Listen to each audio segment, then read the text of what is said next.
Investments in agriculture are the best weapons against hunger and poverty. They have made life better for billions of people. A merry morning to one and all present here. It gives me immense joy and exultation to welcome you all to this special event, an event to honor and recognize the contributions of agriculturists and felicitate them with the prestigious P.K. Das Karshaka Ratna Award 2022. Farmers, the backbone of our society, work tirelessly, braving the toughest of conditions to provide us with nutritious and affordable food all year round. Their dedication to the profession is truly remarkable, and we owe them our recognition and respect. Nehru Group of Institutions, an organization with a rich history of honoring distinguished individuals from various walks of life, is proud to extend its gratitude and appreciation to these diligent farmers. We at NGI believe that it is our responsibility to acknowledge and celebrate their contributions, inspiring future generations to take up the profession of agriculture and continue to advance the field through innovation and hard work. We extend our heartfelt gratitude to all the agriculturists who have contributed to our society, and we are honored to have this opportunity to recognize their hard work and dedication. I request everyone to join me in a brief moment of solemn silence as we pay our respects to the memory of our esteemed founder chairman, Shri P.K. Das.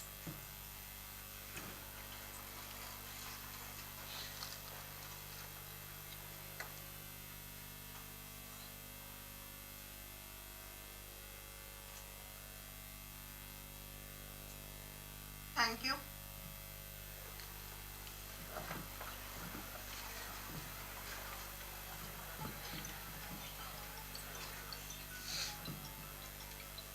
We are privileged to have an incomparable group of individuals who have made significant contributions to their respective fields, and it's a privilege to welcome each one of them to the ceremony.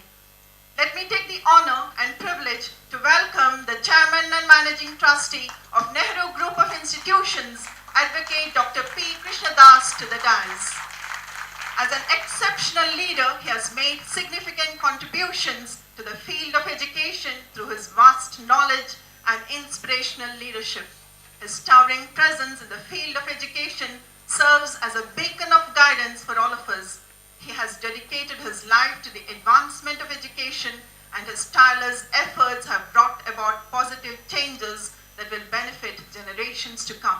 We are truly privileged to have you with us, sir, and once again, we welcome you to the P.K. Das Karshaka Ratna Award.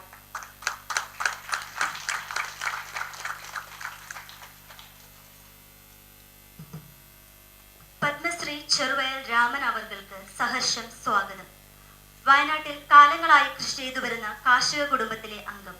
10 വയസ്സ് മുതൽ കൃഷി ചെയ്തു വരുന്ന അദ്ദേഹം 1979 പഞ്ചായത്ത് മെമ്പറായി തിരഞ്ഞെടുക്കപ്പെട്ടു.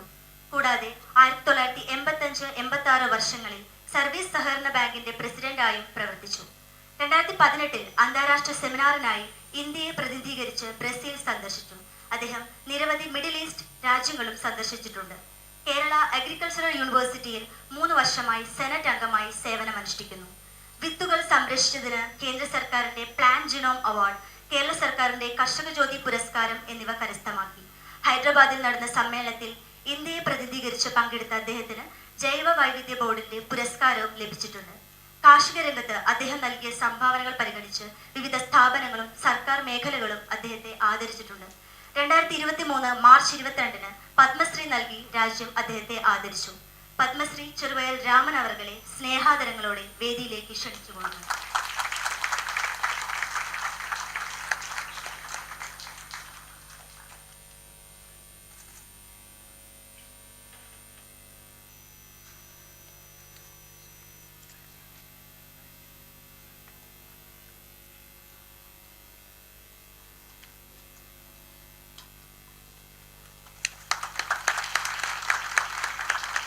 വിശിഷ്ടാതിഥിക്ക് പൊന്നാട അണിയിച്ച് ആദരിക്കുന്നതിനായി ബഹുമാനായ chairman doctor Krishnadas സാറിനെ സാദരം ക്ഷണിക്കുന്നു.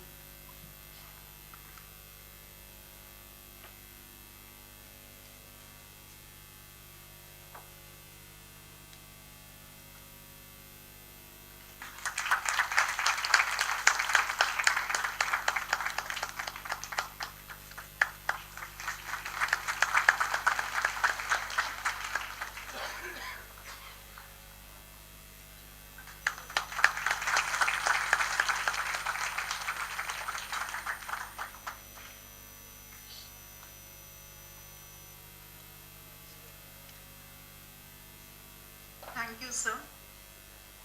I, with all reverence, invite Dr. Sanu Jacob, Director, National Food Laboratory, Chennai, to the dais. Dr. Sanu Jacob is a highly accomplished and dedicated professional with extensive experience in the fields of food science and quality control. He holds a PhD in food science technology from the University of Milan. Dr. Jacob has a long and distinguished career of having worked in various divisions of Food Safety and Standards Authority of India. He has served as Joint Director and in charge of the Export Inspection Agency in Mumbai and also as faculty in different academic institutions in Kerala. Dr. Jacob is lifetime associate of the International Food Safety and Quality Network and an active member of several professional organizations including the International Society for Horticultural Sciences, Kerala Academy of Sciences and the Institute of Food Technologists. Dr. Jacob has expertise in agricultural post-harvest biology and technology. He has guided the dissertation work of many students and given invited lectures at different national and international gatherings. He has authored numerous publications on food science technology. With due respects, I once again welcome Dr. Sanu Jacob, Director, National Food Laboratory, to the ceremony and request Honorable Chairman to honor him by draping the traditional panada and presenting a memento.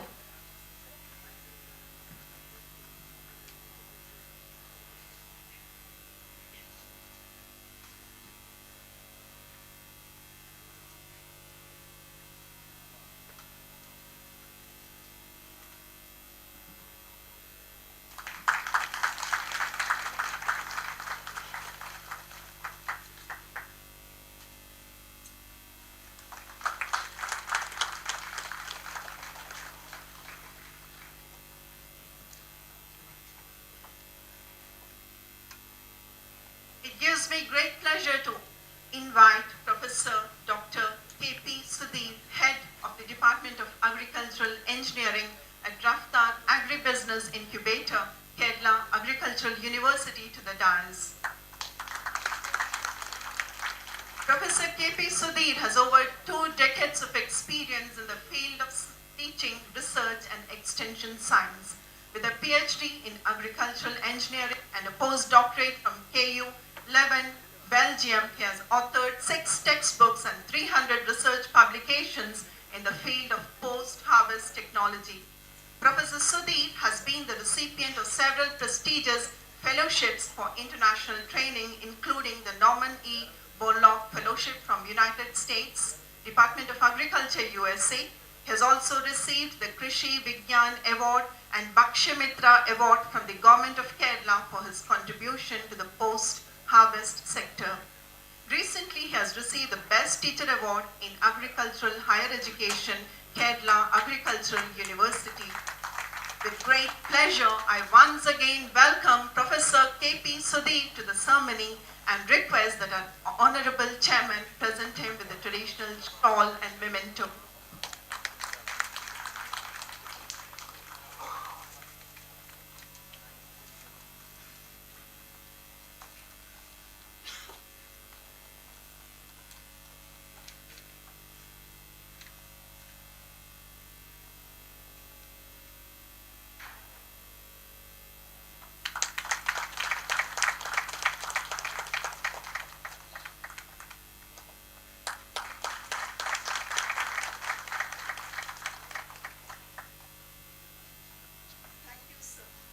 Thank you, sir.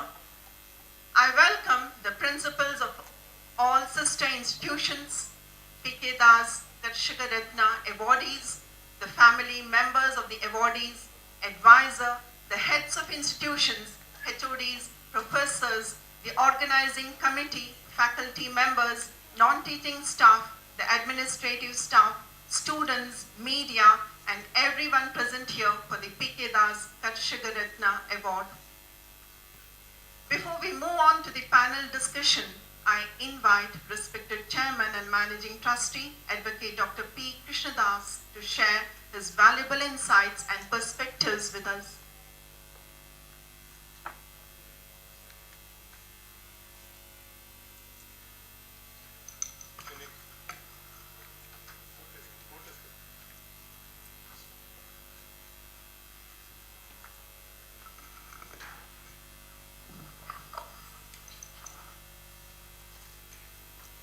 പ്രൗഢഗംഭീരമായ ഈ സദസ്സിന് നമസ്കാരം. കേരളത്തിൻ്റെയും ഇന്ത്യയുടെയും അഭിമാന കർഷകനായ പത്മശ്രീ ചെറുവയൽ രാമൻ അവർകൾ,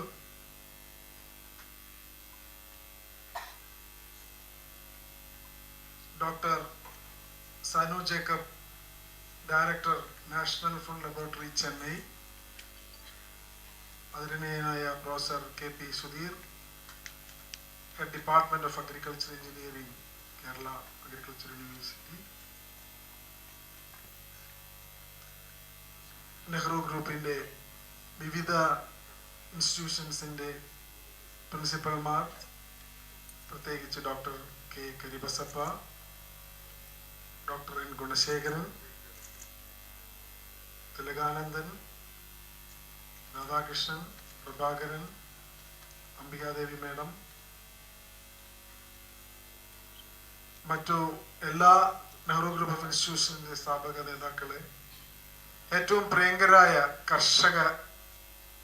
കർഷക ബാക്ക്ഗ്രൗണ്ടിൽ നിന്ന് വന്നിട്ടുള്ള ഇന്നത്തെ ഇവിടെ വിശിഷ്ട വ്യക്തികളായി P.K. ദാസ് കർഷക രത്ന അവാർഡ് സ്വീകരിക്കാൻ എത്തിയിട്ടുള്ള ശരിക്കും പറഞ്ഞാൽ ബഹുമ പ്രതിഭകൾ, അതുപോലെ തന്നെ പഞ്ചായത്തിൻ്റെ പ്രസിഡന്റുമാർ, സ്നേഹം നിറഞ്ഞ സുഹൃത്തുക്കൾ, മറ്റു വിദ്യാർത്ഥി സുഹൃത്തുക്കൾ, എല്ലാവർക്കും ഒരിക്കൽ കൂടി നമസ്കാരം.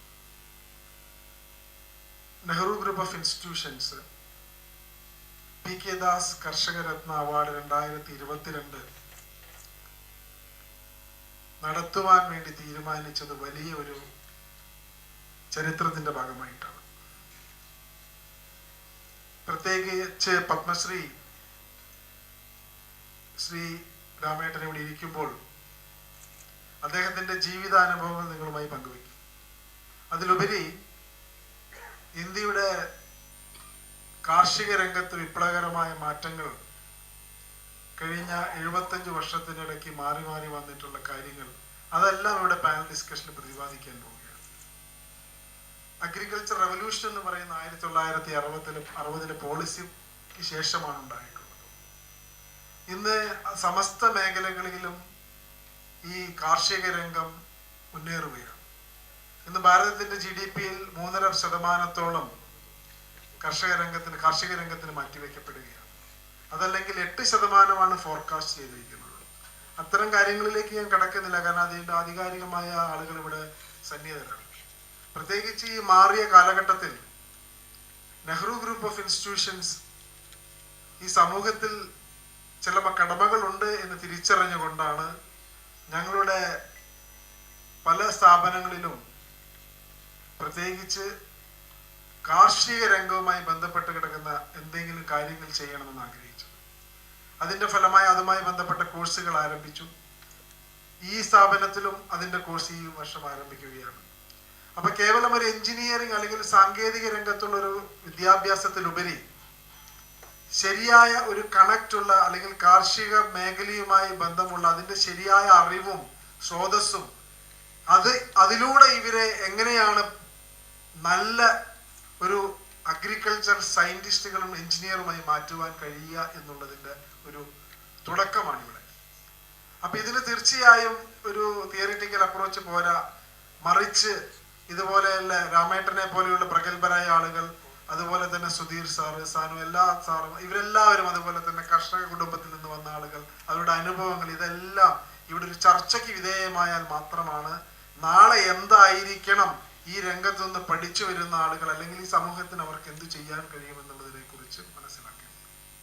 പ്രത്യേകിച്ച് ഇന്ന് വെർട്ടിക്കൽ ഗാർഡനിങ് അല്ലെങ്കിൽ വെർട്ടിക്കൽ ഫാമിംഗ്, അതല്ലെങ്കിൽ ഡ്രോൺ ടെക്നോളജി ഉപയോഗിച്ചിട്ടുള്ള അനലൈസിങ്, അങ്ങനെ പല മേഖലകളിലും കാർഷിക രംഗം വ്യാപിപ്പിച്ച് കിടക്കുകയാണ്. പ്രത്യേകിച്ച് ഇന്ത്യയുടെ ഓരോ സംസ്ഥാനത്തും പ്രകൃതിക്കനുസരിച്ചിട്ടുള്ള വ്യത്യസ്തമായ കൃഷി രീതികളും വ്യത്യസ്തമായ കാർഷിക ഉൽപ്പന്നങ്ങളുമുള്ള ഒരു രാജ്യമാണ് ഭാരതം. ഇന്ന് ലോകത്തിലെ ഏറ്റവും കൂടുതൽ ഫുഡ് സപ്ലൈ അല്ലെങ്കിൽ ഫുഡ് ബഫർ സ്റ്റോക്ക് ഉള്ള രാജ്യങ്ങളിൽ ഒന്നാണ് ഭാരതം. ലോകത്തിൽ 2ാം സ്ഥാനമാണ് ഞാൻ മനസ്സിലാക്കിയിടത്തോളം ഈ ഫുഡ് രംഗത്ത് അല്ലെങ്കിൽ ഈ പ്രത്യേകിച്ച് ഭക്ഷ്യസുരക്ഷാ രംഗത്ത് നാം നിലനിൽക്കുന്നത്. നമ്മുടെ ഏറ്റവും പൈതൃകമായ ഒരുപാട് വിത്തുകൾ, അതുപോലെ തന്നെ ഒരുപാട് തരത്തിലുള്ള കൃഷിയിങ്ങൾ ഇന്നും നമ്മൾ സംരക്ഷിക്കപ്പെടാണ്ട് പല സ്ഥലത്തും അതിന് പല ബാങ്കുകളും എടുത്തു വെക്കേണ്ട അവസ്ഥയും, അത് ഇന്ന് പ്രത്യേകിച്ച് ഇന്നത്തെ തലമുറയ്ക്ക് അറിയാൻ കഴിയാത്ത മേഖലയിലായി മാറിക്കൊണ്ടിരിക്കുന്ന അവസ്ഥ. അതിലെല്ലാം ഒരു മാറ്റം വരുത്തുവാൻ ആരെങ്കിലും ഒരു തുടക്കം കുറിക്കണ്ടേ എന്നുള്ള ഒരു ആവശ്യം വന്നപ്പോഴാണ് നെഹ്റു ഗ്രൂപ്പ് ഓഫ് ഇൻസ്റ്റിറ്റ്യൂഷൻസ് ആരംഭിക്കും, അതിനു വേണ്ടിയുള്ള പ്രവർത്തനം തുടങ്ങുമെന്ന് തീരുമാനിച്ചു. പ്രത്യേകിച്ച് ഞാൻ ഒരു കർഷക കുടുംബത്തിൽ നിന്ന് വന്ന ആളല്ല, പക്ഷെ എൻ്റെ മുൻ തലമുറ, എൻ്റെ അച്ഛൻ ഉൾപ്പെടെയുള്ള ആളുകൾ കർഷക കുടുംബത്തിൽ നിന്ന് വന്നതാണ്. നിങ്ങൾ ഇന്ന് പട്ടാമ്പി റോഡിലേക്ക് സഞ്ചരിക്കുമ്പോൾ കുളപ്പുള്ളിക്കടുത്ത് കേരള ഇലക്ട്രിസിറ്റി ബോർഡിന്റെ സബ്സ്റ്റേഷൻ ഇരിക്കുന്ന 140 ഏക്കർ സ്ഥലം എൻ്റെ കുടുംബത്തിന്റെ വകയായിരുന്ന ഒരു കാലഘട്ടത്തിൽ. അത് ഭൂപരിഷ്കരണ നിയമത്തിൽ ഏറ്റെടുക്കുമ്പോൾ അവിടെ പത്രമാറ്റി വിളവുള്ള പലതരത്തിലുള്ള കൃഷികൾ ചെയ്തിരുന്ന ഒരു സ്ഥലമാണ്. എൻ്റെ അച്ഛൻ്റെ അച്ഛൻ മുത്തശ്ശൻ അദ്ദേഹം ബർമയിൽ പോയി കൊണ്ടുവന്നിട്ടുള്ള സമ്പാദ്യം മുഴുവൻ ഉപയോഗിച്ച് ഈ പ്രദേശത്തെ ഏറ്റവും വലിയ കൃഷി സ്ഥലമായി മാറ്റി അതിനെ വലിയ രീതിയിൽ പ്രോത്സാഹിപ്പിച്ച ഒരു വ്യക്തിയിലൂടെയാണ്. അപ്പൊ അത്ര ഒരു പാരമ്പര്യത്തിൽ നിന്ന് വന്ന ആളെന്ന നിലയ്ക്ക് കൂടെ എനിക്ക് ആധികാരികമായി പറയാൻ കഴിയും. അത് മാത്രമല്ല, എൻ്റെ കുട്ടിക്കാലത്ത് ഞാൻ എൻ്റെ മുത്തശ്ശൻ്റെ കൂടെ ഈ കൃഷിയിടങ്ങളിൽ പോവുകയും അതിനുശേഷം ഈ അച്ഛൻ, എഞ്ചിനീയറായ അച്ഛൻ ഇത്രയും സ്ഥാപനങ്ങൾ നടത്തുമ്പോഴും അദ്ദേഹം കൃഷിയെക്കുറിച്ച് എന്നും ഞങ്ങളോട് പറയുകയും, ഇന്നും എൻ്റെ വീട്ടിൽ ഞങ്ങൾ ഉൽപ്പാദിപ്പിക്കുന്ന പച്ചക്കറികളും മറ്റ് സാധനങ്ങളുമാണ് കഴിഞ്ഞ എത്രയോ വർഷങ്ങളായി ഞങ്ങൾ ഉപയോഗിച്ചിട്ടുള്ളത്. ഞങ്ങൾ ഇന്നും ഓർഗാനിക് ഫാമിങ്ങിന്റെ പുറകെ ആണ് നിലനിൽക്കുന്നത്. അതായത് ശരിയായ രീതിയിലുള്ള ഫാമിംഗ് നടത്തി ഞങ്ങളുടെ ചെറിയ അറിവ് വെച്ചുകൊണ്ടാണ് ഞങ്ങൾ ചെയ്തുകൊണ്ടിരിക്കുന്നത്.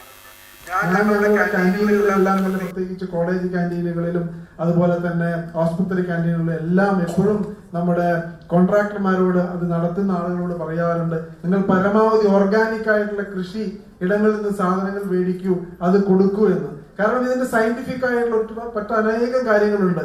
ഇത് നമ്മൾ എടുത്താൽ പ്രത്യേകിച്ച് ഒരു ഹെൽത്ത് മേഖലയിൽ കൂടി പ്രവർത്തിക്കുന്ന ആളെന്ന നിലയ്ക്ക് എനിക്ക് ആധികാരികമായി പറയാൻ കഴിയും, ലോകത്തിൽ നിന്ന് ഏറ്റവും കൂടുതൽ ഒരുപാട് രോഗങ്ങൾക്ക് പ്രധാന മൂല കാരണം എന്ന് പറയുന്നത് തന്നെ ഈ ഭക്ഷണം അല്ലെങ്കിൽ ഈ ഭക്ഷ്യ രീതിയും ഇതിലുണ്ടാക്കുന്ന ഈ വളരെ അല്ലെങ്കിൽ ഇതുമായി ഇഴകിച്ചേർന്ന് നിൽക്കുന്ന ഒരുപാട് വിഷാംശങ്ങളും എല്ലാമാണ്. അതിനെല്ലാം ആധികാരികമായി രാമേട്ടൻ ഉൾപ്പെടെയിരിക്കുന്ന സാറുമാരെല്ലാം കൃത്യമായി പറഞ്ഞു തരും. ഞാൻ നിർമ്മിപ്പിക്കുകയല്ല. അപ്പൊ ഇതിന്റെ പിന്നിൽ ഉദ്ദേശശുദ്ധി എന്ന് പറയുന്നത് ഈ പ്രദേശത്തെയും ചുറ്റുപാടും കിടക്കുന്ന മുഴുവൻ പഞ്ചായത്തുകളിലെയും ഏറ്റവും ശ്രേഷ്ഠരായ ആളുകളെ തെരഞ്ഞു പിടിച്ചുകൊണ്ട് അവരെ പ്രോത്സാഹിപ്പിക്കുകയും അവരിൽ നിന്ന് ഞങ്ങൾക്ക് ചില ഉപദേശങ്ങൾ നേടുവാൻ സാധിക്കും, തിരിച്ച് ഞങ്ങൾക്ക് സയന്റിഫിക് ആയിട്ടും ടെക്നോളജിക്കൽ ആയിട്ടും അവർക്ക് കൊടുക്കാൻ കഴിയുന്ന കാര്യങ്ങൾ കൊടുക്കുവാനും സാധിക്കണം എന്നൊരു സതുദ്ദേശത്തോടു കൂടിയാണ് ഇത്രയും ബൃഹത്തായ ഒരു പരിപാടി ഇവിടെ ഓർഗനൈസ് ചെയ്തിരിക്കുന്നത്. എന്തായാലും ഇത് വളരെ വലിയ ലക്ഷ്യത്തിലേക്ക് എത്തും, ഞങ്ങൾക്ക് ഉറപ്പുണ്ട്. പ്രത്യേകിച്ച് ഈ കാലഘട്ടത്തിന്റെ ആവശ്യമാണ് ഏറ്റവും സുരക്ഷിതമായ ഭക്ഷ്യം നമുക്ക്, അല്ലെങ്കിൽ ഭക്ഷണ പദാർത്ഥങ്ങൾ ഉണ്ടാക്കുക, അല്ലെങ്കിൽ കൃഷിയിടങ്ങൾ അതുപോലെ സംരക്ഷിക്കുക, അതിനുവേണ്ട സാഹചര്യം ഒരുക്കി കൊടുക്കുക എന്നുള്ളത്. അതിനുള്ളൊരു സാങ്കേതിക പരിജ്ഞാനം ഞങ്ങൾക്ക് ഇവിടെ നൽകുവാൻ സാധിക്കും. അതിനുള്ളൊരു സ്ഥിതി നിങ്ങൾ എല്ലാവരും അനുകൂലമായി ഞങ്ങളോട് സഹകരിച്ചാൽ തീർച്ചയായും ഞങ്ങൾക്ക് നടത്താൻ സാധിക്കുമെന്നാണ് ഈ വേളയിൽ എനിക്ക് പറയാനുള്ളത്. ഇവിടെ എത്തിച്ചേർന്ന ഓരോ ആളുകൾക്കും, പ്രത്യേകിച്ച് നെഹ്റു ഗ്രൂപ്പ് ഓഫ് ഇൻസ്റ്റിറ്റ്യൂഷൻസിന്റെ പേരിലും എന്റെ ഹൃദയത്തിന്റെ പേരിലും ഒരിക്കൽ കൂടി സ്വാഗതം ഞാൻ ആശംസിക്കുന്നു. പ്രത്യേകിച്ച് രാമേട്ടൻ ഇത്രയും കഷ്ടപ്പെട്ട് വയനാട്ടിൽ നിന്ന് ഇവിടെ വന്ന് പത്മശ്രീ നേടി അദ്ദേഹത്തിന്റെ അറിവ് എന്താണെന്ന് നമുക്ക് മനസ്സിലാക്കേണ്ടിയിരിക്കുന്നു. ഈ മേഖലയിലുള്ള പല മേഖലയിലും അദ്ദേഹത്തിന് പലതരത്തിലുള്ള അറിവുണ്ട്. അതുപോലെ സാനു സാറായാലും സുധീർ സാറായാലും അവരുടെ മേഖലകളിൽ അവരവരുടെ വ്യക്തിമുദ്ര പതിപ്പിച്ച ആളുകളാണ്. അതെല്ലാം നമുക്ക് മനസ്സിലാക്കുവാനും ഇനി ഇവിടെ നിന്നങ്ങോട്ടുള്ള യാത്രയിൽ ആ ഒരു അറിവും കൂടെ നമ്മുടെ യാത്രയുടെ ഭാഗമാക്കുവാൻ നമുക്ക് സാധിക്കട്ടെ എന്ന് ആശംസിച്ചുകൊണ്ട് ഇവിടെ എത്തിച്ചേർന്ന എല്ലാവർക്കും ഒരിക്കൽ കൂടി പ്രത്യേകം സ്വാഗതം അർപ്പിക്കുന്നു, നന്ദിയും രേഖപ്പെടുത്തുന്നു. ഈ പരിപാടി ഗംഭീരമായി എല്ലാവരും ആശയവിനിമയം നടത്തണമെന്ന് അഭ്യർത്ഥിച്ചുകൊണ്ട് നിർത്തുന്നു. നന്ദി, നമസ്കാരം, ജയ് Hind. Thank you, sir. It's time for the much-awaited session, the panel discussion on food security and role of agriculture in future. And I hand over the platform to the moderators. I invite the moderators, Dr. N. Gunashekaran, Principal, Jawaharlal College of Engineering and Technology, and Dr. Sudhir Mara, HOD, MCA, Nehru College of Engineering and Research Center, to the dais.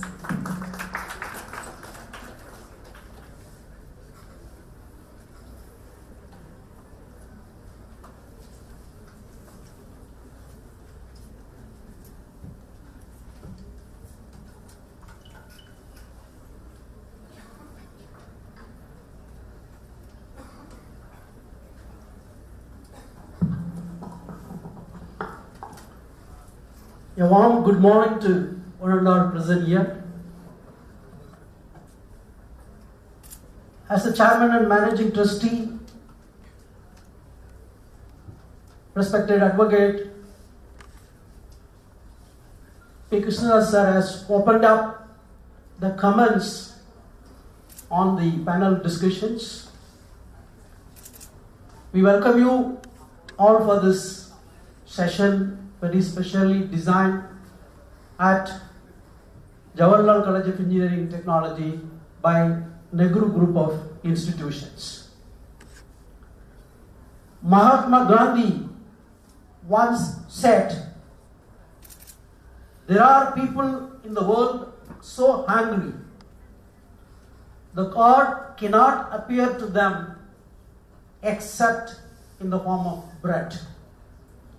This was a quote given by Mahatma Gandhi, giving the importance to the food availability to the people of any nation.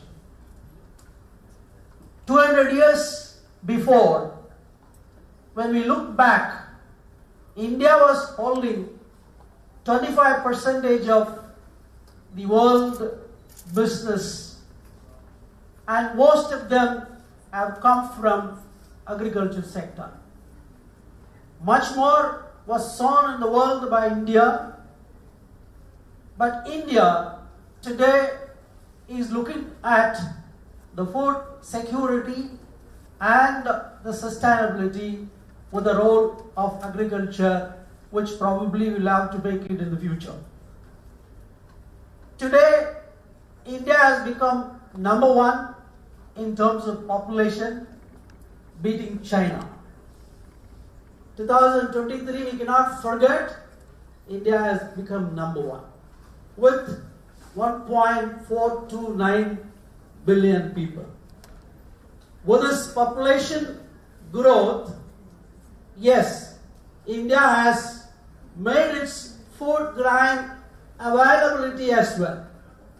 But there are issues and challenges in front of us. 195 million people of India are under malnourished condition. 43% of children have undernourished food, though India stands number 3 in terms of farming output after US and China. So we have lots of positive things in front of us, but on the other hand, challenges are also more and more in front of us.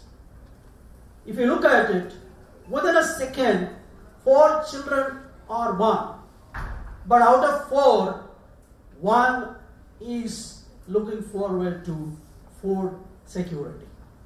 This is the condition in front of us.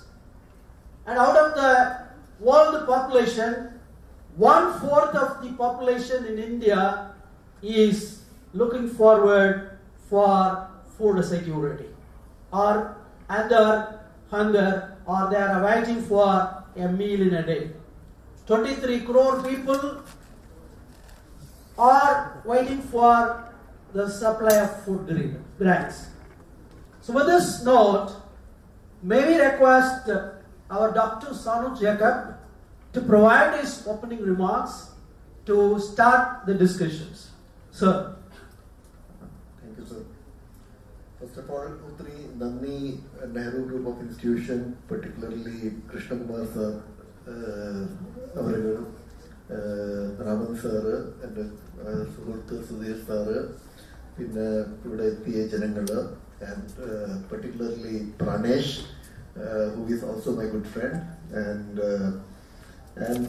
the students and the people from outside the Nehru Group of Institutions. So thank you, wonderfully arranged.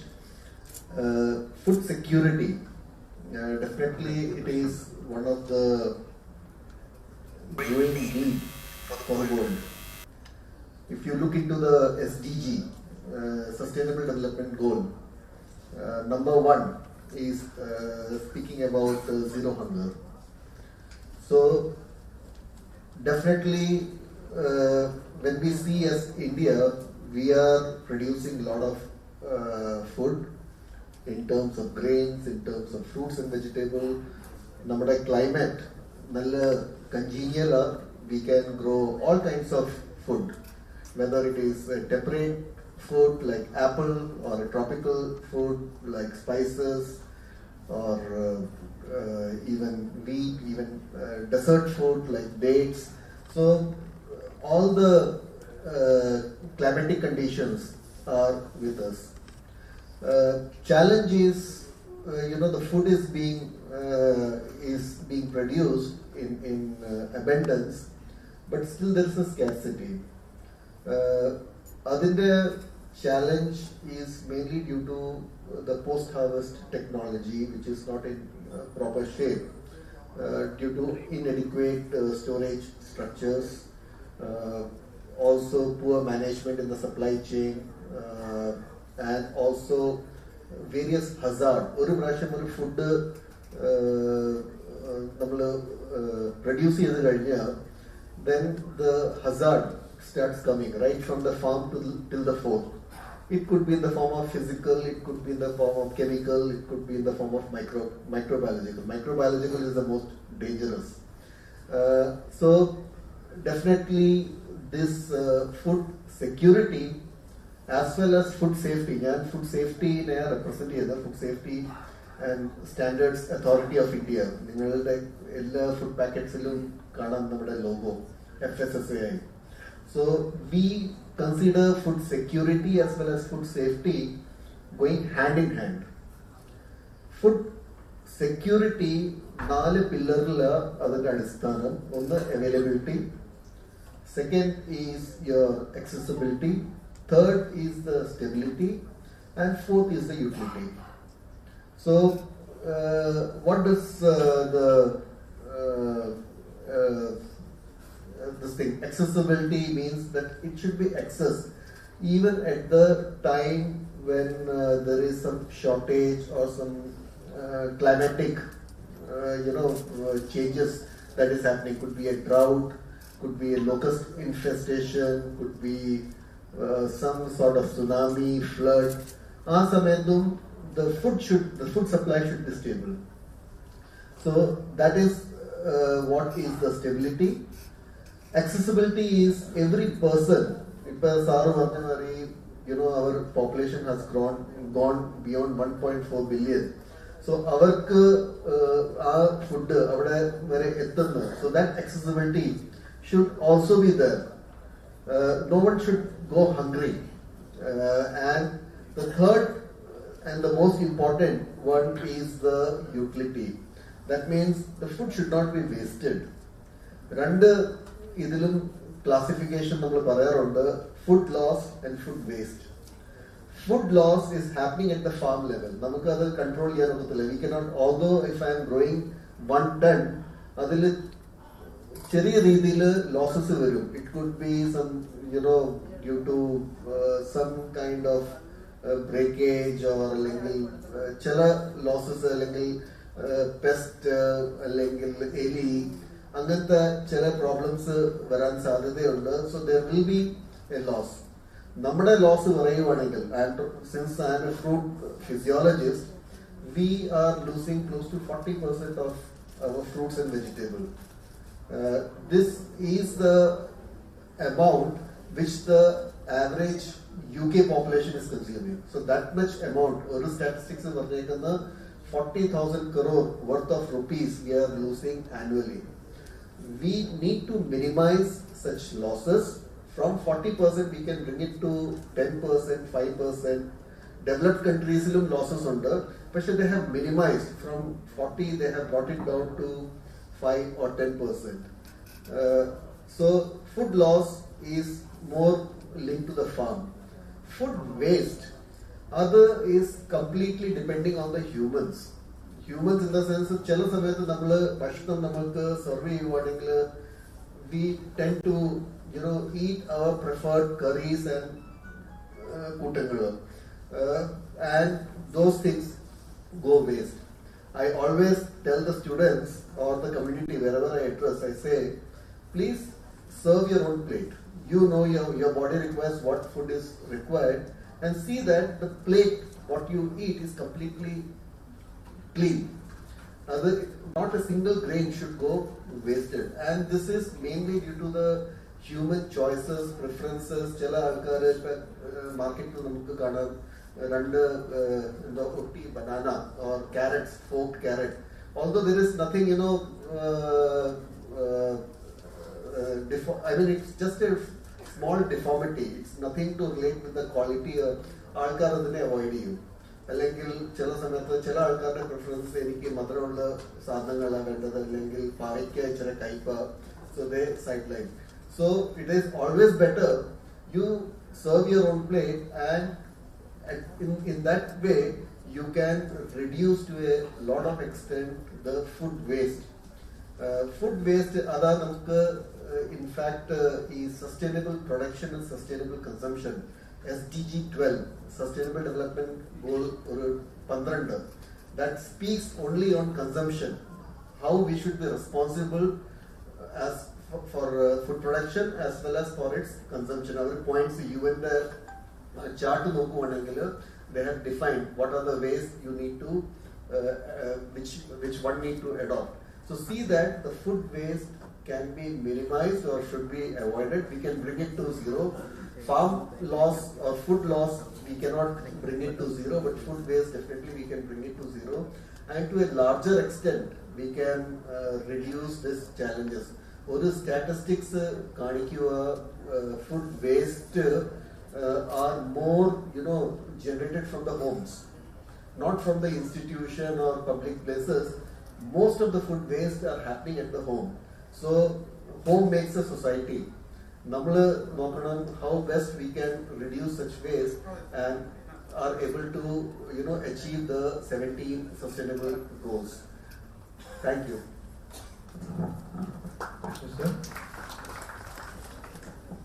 മൂന്ന് അതിഥികളുടെയും കേൾവിക്കാരനെ ശ്രദ്ധിക്കുക. Panel discussion നമ്മൾ 4 ഘട്ടമായിട്ടാണ് വിഘടിപ്പിച്ചിട്ടുള്ളത്.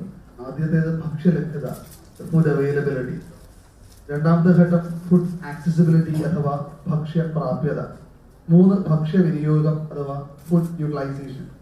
4ാമത്തത് സുസ്ഥിരത, stability. രാമേട്ട, അടുത്ത രാമേട്ടനോടാണ് ചോദ്യം. ഭക്ഷ്യലഭ്യതയും ഭക്ഷ്യപ്രാപ്യതയും കുറിച്ചാണ് നമ്മൾ ചർച്ച തുടങ്ങിയത് ആമുഖത്തിൽ. ഇന്ത്യ എന്ന് പറയുന്ന മഹാരാജ്യം വികസനത്തിന്റെ വലിയ ഘട്ടങ്ങളിലേക്ക് കടക്കുമ്പോൾ ഈ 2 കാര്യങ്ങളും എത്രമാത്രം രാജ്യം പ്രാപ്യമായിട്ടുണ്ട്, അല്ലെങ്കിൽ ഇതൊക്കെ എത്രമാത്രം നമ്മുടെ രാജ്യത്ത് നടക്കുന്നുണ്ട് എന്നുള്ളത് താങ്കളുടെ അഭിപ്രായം അറിയാൻ ശ്രമിക്കുന്നുണ്ട്. 3 അതിഥികളോടും വളരെ താഴ്മയായിട്ട് അപേക്ഷിക്കട്ടെ. നമുക്ക് ഒരുപാട് കാര്യങ്ങൾ ചർച്ച ചെയ്യേണ്ടതുകൊണ്ട് 2 മിനിറ്റ് 3 മിനിറ്റ് എടുത്തുള്ള ചെറിയ ചർച്ചകളിലൂടെ നമുക്ക് മുന്നോട്ട് നയിക്കാൻ അഭ്യർത്ഥിക്കുന്നു. അതായത് ഭക്ഷ്യസുരക്ഷയെ സംബന്ധിച്ച് പറയുകയാണെങ്കിൽ ഇന്ത്യൻ്റെയും പ്രത്യേകിച്ചും കേരളത്തിൻ്റെയും ഒക്കെ നോക്കുമ്പോൾ ഭക്ഷ്യസുരക്ഷയിൽ നമ്മൾ വളരെ പുറകോട്ടാണെന്നുള്ളതാണ് എൻ്റെ അഭിപ്രായം. കാരണം വികസനം എന്ന് പറയുന്നത് എൻ്റെ ദൃഷ്ടിയിൽ നമുക്കൊരു മെട്രോ സിറ്റിയോ അല്ലെങ്കിൽ മെട്രോ ട്രെയിനോ അല്ലെങ്കിൽ വന്ദേ മാതരം പോലെ ട്രെയിനോ അല്ല. നമുക്ക് ഭക്ഷ്യം ജനങ്ങൾക്ക് ഹാനികരമല്ലാത്ത ഭക്ഷ്യധാന്യം, ശുദ്ധമായ വെള്ളം,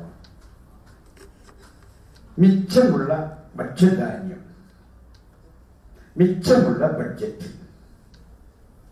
ഇതാണ് എൻ്റെ അഭിപ്രായം.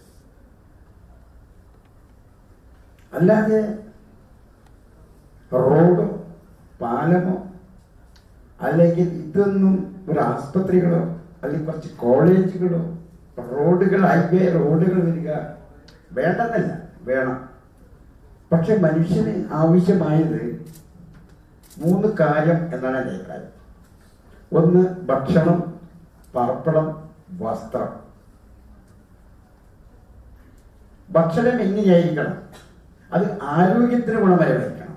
നാം പണ്ട് കാലത്തൊക്കെ ഭക്ഷണം എന്ന് പറയുന്നത് വിശപ്പിന് മാത്രമല്ല, അതൊരു ഔഷധം കൂടിയാണ്.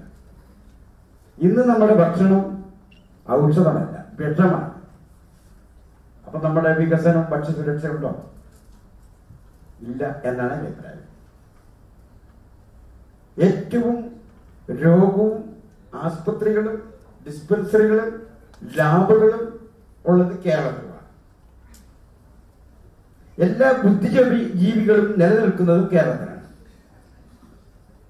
പക്ഷെ നമ്മുടെ ഭക്ഷണം എങ്ങനെയാണെന്ന് നാം ഓരോരുത്തരും പരിശോധിക്കുമ്പോൾ അല്ലെങ്കിൽ കഴിക്കുമ്പോൾ അത് എങ്ങനെയുള്ള ഭക്ഷണമാണെന്ന് ഞാൻ പറയേണ്ടതില്ല എന്നാണ് എനിക്ക് തോന്നുന്നത്. കാരണം എല്ലാം മനുഷ്യനിർമ്മിതമായ ഭക്ഷ്യധാന്യങ്ങളാണ് നമ്മൾ വിതരണം ചെയ്യുന്നത്. മാത്രമല്ല, ഇപ്പൊ നമുക്ക് അത്യുൽപാദന ശേഷിയുള്ള നെല്ലുകൾ, കൂടുതൽ വിളവ് തരുന്ന നെൽവിത്തുകൾ അല്ലെങ്കിൽ മറ്റു ധാന്യങ്ങളൊക്കെ, ഇതൊക്കെ കൂടുതൽ ഉണ്ട് എന്ന് മാത്രമേ ഉള്ളൂ. അതിന് ഗുണമുണ്ടോ എന്ന് പരിശോധിക്കുന്നില്ല. അത് മനുഷ്യർക്ക് എത്രയുണ്ട് ആരോഗ്യമുണ്ട് എന്ന് പരിശോധിക്കുന്നില്ല. ഇപ്പൊ നമുക്ക് ഡോക്ടറെ അടുത്ത് പോയാൽ അദ്ദേഹത്തെ രക്തം പരിശോധിക്കണം. രക്തത്തിന് കൗണ്ടിങ് ഉണ്ടോ, അതുപോലെ തന്നെ സോഡിയം ഉണ്ടോ, അതിന്റെ മലം എങ്ങനെയാണ്. പക്ഷേ അകത്തേക്ക് പോയത് എന്താണെന്ന് നമ്മൾ പരിശോധിക്കില്ല. പുറത്തേക്ക് വന്നത് പരിശോധിച്ചു.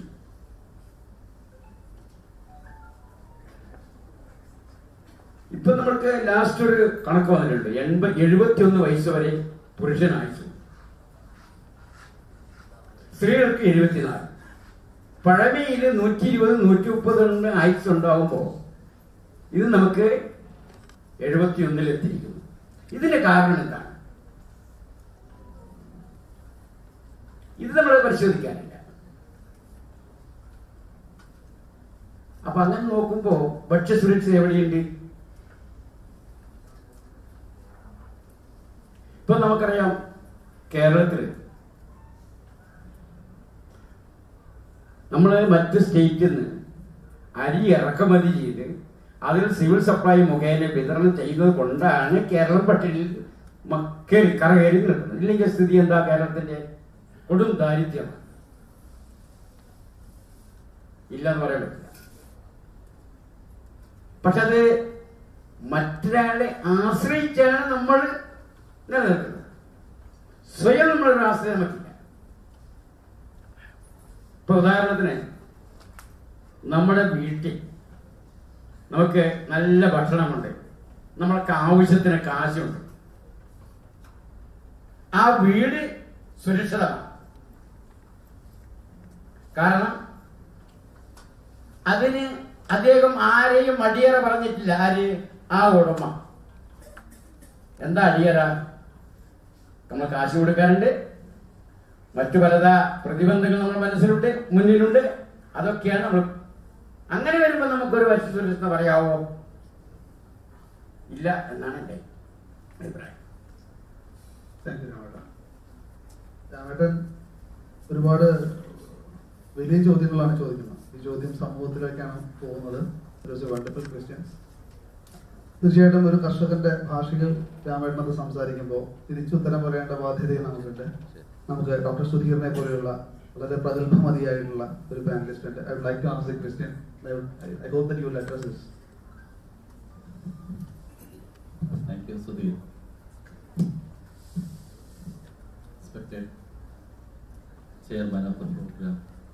അഡ്വക്കേറ്റ് ഏറ്റവും പ്രിയപ്പെട്ട രാമേട്ടൻ, സുഹൃത്ത് ഡോക്ടർ സൻ, മോഡറേറ്റേഴ്സ്, ആദ്യം തന്നെ നെഹ്റു ഗ്രൂപ്പ്, എനിക്ക് തോന്നുന്നു നെഹ്റു ഗ്രൂപ്പിന്റെ രണ്ടാമത്തെ പ്രോഗ്രാമാണ് ഞാൻ പങ്കെടുക്കുന്നത്. ഇതിന്റെ മുന്നേ കോയമ്പത്തൂർ ക്യാമ്പസിൽ അവരൊരു കൺവേർജൻസ് 2K എന്ന് പറഞ്ഞൊരു പ്രോഗ്രാമിനകത്ത് പങ്കെടുക്കാനും സാധിച്ചു.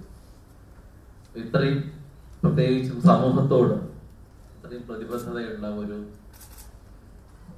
ടോപ്പിക് എടുക്കാനും അതിനകത്ത് നമ്മൾക്ക് ആവശ്യമുള്ളത് ശരിക്കും കർഷകരെ, അല്ലെ, എല്ലാം നമുക്ക് വാങ്ങിക്കാൻ കിട്ടും. ഭക്ഷണം ഇല്ലെങ്കിൽ നമ്മൾ വേറെ ഒരു എന്താ പറയാ, വേറെ ഒന്നുമില്ല. ആദ്യം ഫസ്റ്റ് വേണ്ടത് കൃഷിയും അതുപോലെ തന്നെ ഭക്ഷണവുമാണ്.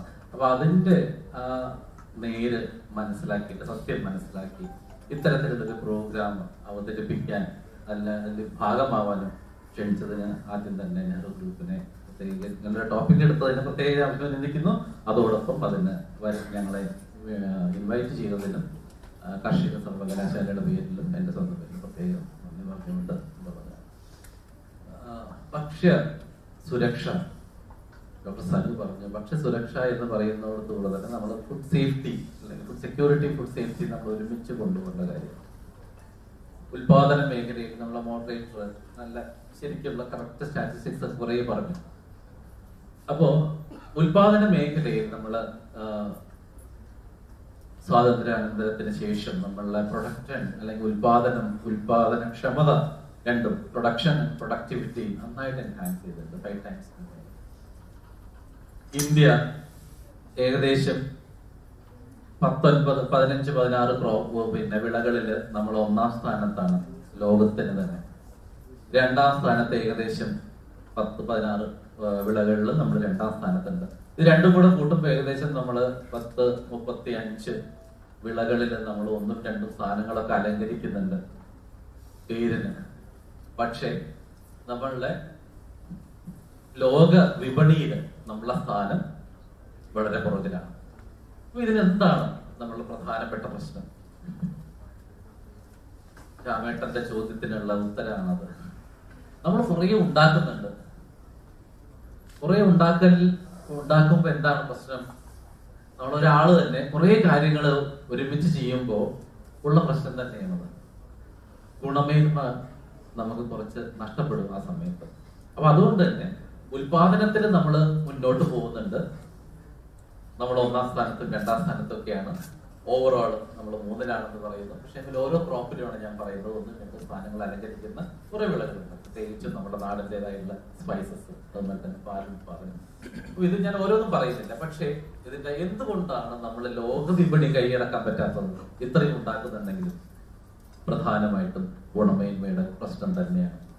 നമ്മൾ അകത്തോട്ട് കഴിക്കുന്നതും നോക്കണം, പുറത്തോട്ട് പോകുന്നത് മാത്രം നോക്കിയാൽ പോരാ.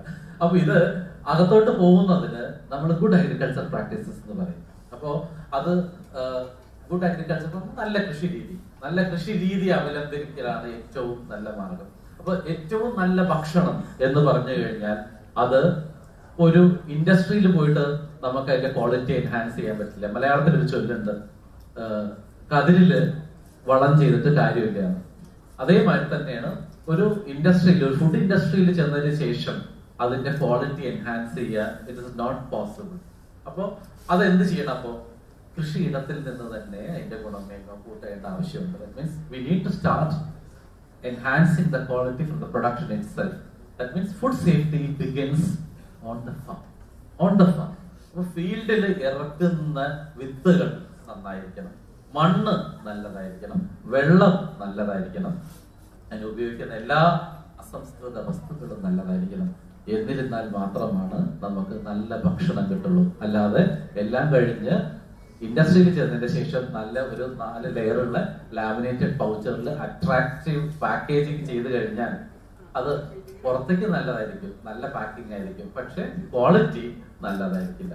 അപ്പൊ അതുകൊണ്ട് തന്നെ നമ്മള് ഏത് ഉൽപ്പന്നത്തിന്റെ ആണെങ്കിലും ഉൽപാദനത്തിൽ നമ്മൾ കോൺസെൻട്രേറ്റ് ചെയ്യുന്ന സമയത്ത് അല്ലെങ്കിൽ പ്രൊഡക്ഷൻ കോൺസെൻട്രേറ്റ് ചെയ്യുന്ന സമയത്ത് നമുക്ക് വിട്ടുപോകാണ്ടാവാത്ത കുറച്ച് മൂല്യങ്ങളുണ്ട്. ആ മൂല്യങ്ങളാണ് ഞാൻ നേരത്തെ പറഞ്ഞത്. നമ്മള് റൂട്ടിലേക്ക് പോകുന്നതോറുമാണ്, അല്ലെ, നമ്മളെ ഒറിജിനലിലേക്ക് പോവുക എന്ന് പറയുന്ന മാതിരി നമ്മളുടെ ഗുണമേന്മ എൻഹാൻസ് ചെയ്യാനുള്ള എല്ലാ മെഷേഴ്സും നമുക്ക് എടുക്കണം. പക്ഷെ അറ്റ് ദ സെയിം ടൈം നമുക്ക് പ്രൊഡക്ഷൻ എൻഹാൻസ് ചെയ്യേണ്ടതുണ്ട് അല്ലെ. ഏറ്റവും ആദ്യം തന്നെ നമ്മളെ പോപ്പുലേഷൻ വി ആർ നമ്പർ 1 അതിൽ കൂടി ഉണ്ട്. അപ്പൊ അതുകൊണ്ട് തന്നെ നമ്മൾ ഒരു ഓർഗാനിക് പ്രൊഡക്ഷനിലേക്ക് മുഴുവനും നമുക്ക് പോകാൻ പറ്റും എന്നുള്ളത് ഞാൻ ഉദ്ദേശിക്കുന്നില്ല. ബിക്കോസ് നമുക്ക് അത്രയും വലിയൊരു പോപ്പുലേഷൻ ആണ് നമുക്കുള്ളത്. അപ്പൊ നമുക്ക് സയന്റിഫിക് മാനേജ്മെന്റ് ആണ് നമ്മുടെ ആവശ്യം. അപ്പോൾ അതിന്റെ അർത്ഥം ഓർഗാനിക് എല്ലാത്തിനും വേണമെന്നില്ല. ഓർഗാനിക് ചില ക്രോപ്പിന് പറ്റും, പ്രത്യേകിച്ചും നമ്മളുടെ ഫീൽഡ് ക്രോപ്പ് അല്ലാത്ത ക്രോപ്പുകൾക്ക് നമുക്ക് ഓർഗാനിക് പ്രൊഡക്ഷൻ പറ്റും. വയനാട്, ഇടുക്കി പോലുള്ള ഹൈറ്റ് കൂടി പ്രത്യേകിച്ച് നമുക്ക് സെപ്പറേഷൻ, ഭൂമിയുടെ സെപ്പറേഷൻ നമുക്ക് മെയിൻറ്റെയിൻ ചെയ്യാൻ പറ്റുന്ന പ്ലോട്ടുകളിൽ വലിയ ബുദ്ധിമുട്ടില്ലാതെ മെയിൻറ്റെയിൻ ചെയ്യാൻ പറ്റുന്ന പ്ലോട്ടുകളിലെല്ലാം നമുക്ക് ഓർഗാനിക് പ്രൊഡക്ഷൻ നമുക്ക് സാധിക്കും. പക്ഷെ ഇത്രയും വലിയൊരു ജനസംഖ്യയെ നമുക്ക് തീറ്റിപ്പോറ്റണ്ടേ? അതിന് നമുക്ക് പ്രൊഡക്ടിവിറ്റി കുറയ്ക്കാൻ നമുക്ക് സാധിക്കില്ല. അതുകൊണ്ട് തന്നെ ഉൽപാദനത്തിൽ കോൺസെൻട്രേറ്റ് നമ്മൾ ചെയ്യണം, ഉൽപാദനക്ഷമതയിൽ കോൺസെൻട്രേറ്റ് ചെയ്യണം. പക്ഷെ അതേ സമയത്ത് നമ്മൾ ചേർക്കേണ്ടത് സേഫ് ആയിട്ടുള്ള വളങ്ങളും സേഫ് ആയിട്ടുള്ള ഇൻസെക്ടിസൈഡും പെസ്റ്റിസൈഡും ഉപയോഗിക്കുന്ന ഒരു ഇന്റഗ്രേറ്റഡ് ന്യൂട്രിയൻ മാനേജ്മെന്റും ഇന്റഗ്രേറ്റഡ് പെസ്റ്റ് മാനേജ്മെന്റും കൊണ്ടുവരുന്നത് വഴി നമുക്ക് ഉൽപാദനം കൂട്ടാനും അതോടൊപ്പം തന്നെ ഗുണമേന്മ നമുക്ക് ഉറപ്പുവരുത്താനും സാധിക്കും.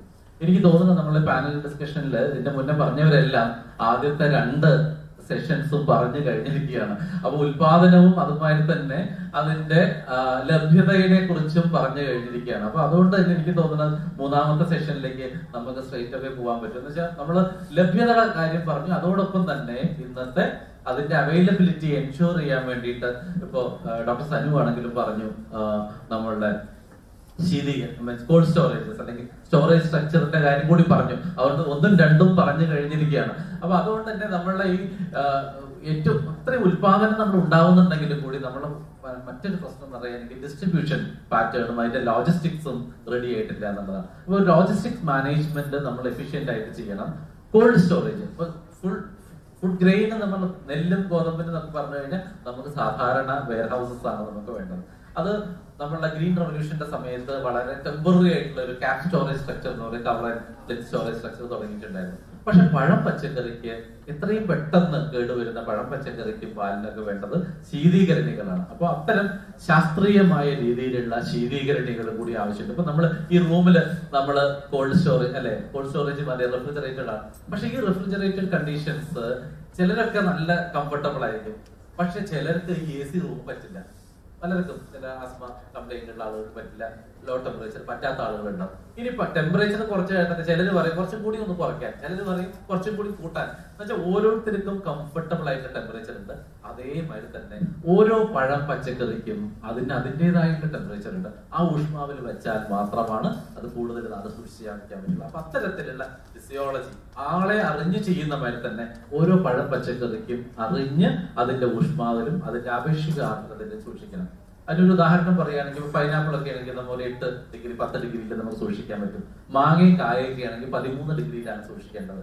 കാബേജ് കോളിഫ്ലവർ ഒക്കെ ആണെങ്കിൽ 0 ഡിഗ്രി സെന്റിഗ്രേഡിൽ നമുക്ക് സൂക്ഷിക്കാം. അപ്പൊ ഇതൊന്നും ഒരു ക്ലാസ് ആയിട്ടല്ല ഞാൻ പറഞ്ഞത്. നമുക്ക് ഏകദേശം ഓരോ ക്രോപ്പും എവിടെ ഉണ്ടാക്കുന്നു അതനുസരിച്ച് അത് സൂക്ഷിക്കേണ്ട ഊഷ്മാവ് നമുക്ക് അറിയാൻ സാധിക്കും. അപ്പൊ ട്രോപ്പിക്കൽ ഫ്രൂട്ട്സ് ആൻഡ് വെജിറ്റബിൾസിനെല്ലാം പൊതുവെ ഉള്ള മാങ്ങ, പിന്നെ കായ എന്നൊക്കെ പറയുന്ന തക്കാളി, ഇതൊക്കെ നമുക്കൊരു ഏകദേശം ഹൈ ടെമ്പറേച്ചറിൽ സൂക്ഷിക്കാം, 10 ഡിഗ്രിക്ക് മേലെ. പക്ഷെ ടെമ്പറേറ്റ് ക്രോപ്സ് ആയിട്ടുള്ള കാരറ്റ്, കാബേജ്, ഇതെല്ലാം നമ്മൾ 0-ന് സൂക്ഷിക്കേണ്ടത്. അപ്പൊ അത്തരത്തിലുള്ള ചെറിയ തമ്പ് റൂൾസ് ഒക്കെ നമുക്ക് അറിയുകയാണെങ്കിൽ നമുക്ക് കൂടുതൽ നാള് പഴപ്പച്ചക്കറി സൂക്ഷിക്കാൻ പറ്റും, നമ്മളുടെ ലഭ്യത നമുക്ക് ഉറപ്പാക്കാൻ സാധിക്കും. എനിക്ക് തോന്നുന്നത് ഇപ്പോൾ നമ്മള് എല്ലാ പാനലിസ്റ്റും ആദ്യത്തെ 1ഉം 2ഉം അവൈലബിലിറ്റി കഴിഞ്ഞത് കാരണം എനിക്ക് തോന്നുന്നത് മോഡറേറ്റർമാർ സൂക്ഷിക്കുക 3ാമത്തെ സ്ട്രേറ്റ് അവേ നമുക്ക് പോവാം. Thank you. Thank you, Professor Dr. Sudhir sir. He has highlighted like each individuals are unique in the world, like the crops are also unique. So maintaining the cold storage needs to be done according to the varieties of the crops, seeds, whatever we have done. As sir said, as far as the production is concerned, we have improved quite a lot. We were 465 grams per person in the year 2015. as far as the production is concerned, that we were able to meet that quantity for each individual. Today, we have grown to 512 grams per person. Yes, we are able to produce, but as Sir said, we have a lot of other issues and challenges. I am interested to touch upon a very major point here. The majority of this yield are coming from small farmers in India. Unlike the countries like US or Western nations, the land fragmentation is completely different in India. Earlier, all integrated families, so the lands were 50 acres, 60 acres. But today it has become nucleus, it has become 3 acres, 5 acres. So fragmentation has come. So more small farmers have come into the farming, or the social status has come like this. So I would like to know from panelists, what are the challenges and issues faced by the small farmers so that the food security and safety is ensured in India. Maybe any one of the panelists, as they look forward, they can get into the discussion. Good question. Small farmers, boundary size is limited. So with the boundary size limitation, farmers are going conventional farming. Conventional farming in the Gunangalu, I mean, we are fit and energetic, but at the same time, you can expect a lot of losses when compared to a mechanized farming. US countries large land holdings it is very easy to do all the farming completely mechanization, right from sowing to harvesting. So farming operations will intercultural operations just a sowing matra. So sowing irrigation fertilizer applications weeding operation operations so one crop in different cultural operations so with mechanization it is very easy to do that, and with that it is possible to also get a good output. That means namakku nalla productivity farming, the mechanized farming kittan sadhyatha koodula. And with this advent of hybrids, so the hybrids are having more tendency to give more production. So in that way, large farm always have an advantage which is going under completely mechanized. In next decade I am foreseeing is the artificial intelligence, robotics, which is also going to come into the farm. Small farming, mainly farmers are poor, they don't have money to invest on such mechanization. And if the US in the large land holdings the machines it's very grand. So a particular machine, if you expect that to operate in a small farm, it will be a bit difficult under turning challenges. So one good solution which I foresee could be a cooperative farming, which just like how the milk Amul has become successful, same model adopting, and I have seen such kind of farming in the Israel days. They call it as kibbutz. Like in Italy also they have a cooperative farming where the farmers, they bring into a warehouse all the product, other the quality assessment, initial quality assessment about the in-house lab will test you, particularly for sugar, acid, color and defects, and based on that they are given the price. And a particular farm will go down or storage. So angante panchayat, it is possible. and hopefully coming days with good logistic and road network, things will become easy. Namada Kudlu farms are located in the remote locations, which is having some kind of challenges. So definitely the government is, there is a lot of improvement in the infrastructure. So hopefully a cooperative farming can give some sort of relief for bringing a good food security for the India. Okay. Thank you, Sanu, for supporting that how to tackle this fragmentation in our country, especially. So, compared to North Indian agriculture sector, okay, coming back from US to India, North Indian large farms are compared to Kerala, like Punjab, Andhra, Karnataka, mechanization. Already, mechanization is possible compared to our state.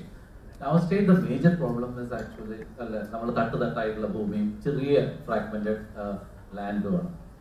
This solution is small farm mechanization is one of the solutions. Small farm mechanization, because instead of this 65 HP tractors, 35 HP tractor, mini tractor, 18 HP tractor. Small farm mechanization like tiller, fragmented land small farm mechanization. Social entrepreneurship. This is completely in toto farm aggregated property process startups. Kerala is India contribute number of startups contribute in the state item. So startups majority agriculture sector agriculture farmers ഇന്നത്തെ കർഷകർക്ക് ഉണ്ടാകുന്ന ബുദ്ധിമുട്ടുകൾ എങ്ങനെ കുറയ്ക്കാം എന്നുള്ളതാണ് മിക്കവാറും startups നോക്കുന്നത്. അപ്പോൾ അതിനു വേണ്ടി ചെറിയ ടൂൾസ് അല്ല, വലിയ ടൂൾസ് അല്ല, ചെറിയ ടൂൾസ്. അപ്പൊ ആ ചെറിയ ടൂൾസ് ഉപയോഗിച്ചിട്ട് എങ്ങനെ കർഷകന്റെ ബുദ്ധിമുട്ടുകൾ കുറയ്ക്കാം, എങ്ങനെ അവന്റെ ഉത്പാദനം കൂട്ടാം, ഉത്പാദനക്ഷമത വർദ്ധിപ്പിക്കാം. ഇപ്പൊ ഗ്രാഫ്റ്റിങ്ങിനുള്ള ചെറിയ മെഷീൻസ്, അപ്പൊ ഇങ്ങനെ പല മെഷീൻസുമാണ് ഇന്നത്തെ കുട്ടികൾ എഞ്ചിനീയേഴ്സ് കൊണ്ടുവരുന്നത്. അപ്പൊ ഇവര് മുഴുവനും മെക്കാനിക്കൽ എഞ്ചിനീയേഴ്സ് ആയിക്കോട്ടെ, ഇലക്ട്രിക്കൽ എഞ്ചിനീയേഴ്സ് ആയിക്കോട്ടെ, കമ്പ്യൂട്ടർ എഞ്ചിനീയേഴ്സ് ആയിക്കോട്ടെ, ഇവരെല്ലാം സൊല്യൂഷൻ നമ്മൾ സ്റ്റാർട്ടപ്പിന്റെ ഇൻക്യുബേഷന്റെ ഹെഡ് എന്നുള്ള നിലയ്ക്ക് ഞാനിന്ന് കാണുകയാണ്. നിരവധി എഞ്ചിനീയറിംഗ് കോളേജിലെ കുട്ടികളാണ് ഈ കൃഷി മേഖലയിലുള്ള നൂതനമായിട്ടുള്ള കാര്യങ്ങളുമായിട്ടുള്ള സ്റ്റാർട്ടപ്പുകൾ. ഇവരുടെ ഈ സൊല്യൂഷൻസ് മുഴുവൻ ഈ സ്മോൾ ഫാം സെക്ടറിലേക്കുള്ളതാണ്. എന്നുവെച്ചാൽ ഇവരിവിടെയാണ്, കേരളത്തിലാണ് ജീവിക്കുന്നത്. ആൻഡ് അവര് കേരളത്തിലെ ഫാർമേഴ്സിന്റെ ബുദ്ധിമുട്ടുകൾ മനസ്സിലാക്കിയതുകൊണ്ട് തന്നെ കുറെ സൊല്യൂഷൻസ്, എനിക്ക് കുറെ കാര്യങ്ങൾ പറയാൻ പറ്റും. എനിക്ക് തോന്നുന്നത് ലാസ്റ്റ് നമ്മളെ സെക്ഷനിലേക്കാണ് സൊല്യൂഷൻസ്, അതിനകത്തേക്ക് നമുക്ക് കൊണ്ടുവരാം. പക്ഷെ ഇവിടെ നമ്മൾ ഫോക്കസ് ചെയ്യുന്ന ക്വസ്റ്റ്യൻ എന്ന് പറയുകയാണെങ്കിൽ നമ്മളെ ഈ ഫ്രാഗ്മെന്റഡ് സെഗ്മെന്റ് ആണ്. അതിന് കോപ്പറേറ്റീവ് പറഞ്ഞു. അതേമാതിരി തന്നെ FPO, formation of FPOs, FIGs. അപ്പോൾ ഒരേ ഇൻട്രസ്റ്റ് ഉള്ള ഗ്രൂപ്പുകളായിട്ടുള്ള FIGs നമ്മളൊരു 20-25 പേരുള്ള FIGs ഫോം ചെയ്യുന്നു. ഈ FIGs എല്ലാം കൂടി കൂടിയിട്ടുള്ള FPOs ജോയിൻ ചെയ്യുന്നു. കേരളത്തിലെ നിരവധി FPOs ആണ് വളരെ ബോണ്ടഡ് ആയിട്ടുള്ള FPOs നമുക്കുള്ളത്. അവാർഡ് സപ്പോർട്ട് ചെയ്തിട്ടുള്ള, ഗവൺമെന്റ് ഓഫ് കേരള സപ്പോർട്ട് ചെയ്യുന്നത്. അപ്പോ കേരളത്തിലുള്ള നിരവധി അത്തരത്തിലുള്ള farmer producer organisations, farmer producer കമ്പനികളാണ് അഗ്രി ബിസിനസ് ഇൻക്യുബേറ്റർ നമ്മൾക്ക് ഹെൽപ്പ് ചെയ്യുന്നത്. അത് എങ്ങനെയാന്ന് വെച്ച് കഴിഞ്ഞാൽ ഈ FPOക്ക് ഇപ്പൊ നാളികേരത്തിന്റെ ബേസ് ആയിട്ടുള്ള FPO ആണെന്നുണ്ടെങ്കിൽ അവർക്ക് ഒരു ആൾക്ക് ചിലപ്പോൾ 10 തെങ്ങോ അല്ലെങ്കിൽ 25 തെങ്ങോ ഉണ്ടാവുള്ളൂ. ചില ആളുകൾക്ക് 50 തെങ്ങ് ഉണ്ടാവും. അപ്പൊ ഈ തെങ്ങിന്റെ ഗ്രൂപ്പുകളെല്ലാം കൂടെ ജോയിൻ ചെയ്തിട്ടുള്ള ആ FPOസിന് ഒരുമിച്ച് ഒരു കോമൺ ഫെസിലിറ്റേഷൻ സെന്റർ കൊണ്ടുവരാം. അല്ലാതെ എല്ലാവരും എന്താ പറയാ, എണ്ണ ഉണ്ടാക്കുന്ന കോക്കനട്ട് ഓയിലിന്റെ മില്ല് ഉണ്ടാക്കണമെന്നില്ല, എല്ലാവരും വെർജിൻ കോക്കനട്ട് ഓയിൽ ഉണ്ടാക്കണമെന്നില്ല, എല്ലാവരും നാറ്റാടി കൊക്കോ ഉണ്ടാക്കണമെന്നില്ല, തേങ്ങ ചിപ്സ് ഉണ്ടാക്കണമെന്നില്ല, നിരവധി ഉൽപ്പന്നങ്ങളാണ് ഉണ്ടാക്കാൻ പറ്റും. അപ്പൊ ഇതെല്ലാം ഒരു കോമൺ ഫെസിലിറ്റേഷൻ സെന്ററിന്റെ കീഴിൽ കൊണ്ടുവരികയാണെങ്കിൽ ഈ ഫ്രാഗ്മെന്റഡ് ലാൻഡിലുള്ള ഫാർമേഴ്സിന് മുഴുവൻ അവർക്ക് പ്രൊപ്പോർഷനേറ്റ് ആയിട്ടുള്ള ഒരു പ്രോഫിറ്റ്, ഒരു ലാഭം എൻഷുർ ചെയ്യാൻ പറ്റും. So this is one of the possible way, practical way or pragmatic way approach to tackle this issue, this fragmented land. Formation of this FPO and then come under everything under the one umbrella, and that cluster you can term it for based on crops. Like coconut based ആയിട്ടുള്ള ഒരു cluster, rice based ആയിട്ടുള്ള ഒരു cluster. അപ്പൊ rice based ആയിട്ടുള്ള cluster കൊണ്ടുവരികയാണെങ്കിൽ ആ പിന്നെ 1 ഏക്കറുള്ള ആളും 1/2 acre കൃഷി ചെയ്യുന്ന ആളും ഒറ്റ ഒന്നും നോക്കണ്ട, ഇൻഡസ്ട്രിയൽ ആയിട്ട് ചെയ്യുന്ന സമയത്ത് രാമേട്ടൻ ചെയ്യുന്ന മാതിരി കുറെ വെറൈറ്റീസ് ചെയ്യാൻ പറ്റില്ല.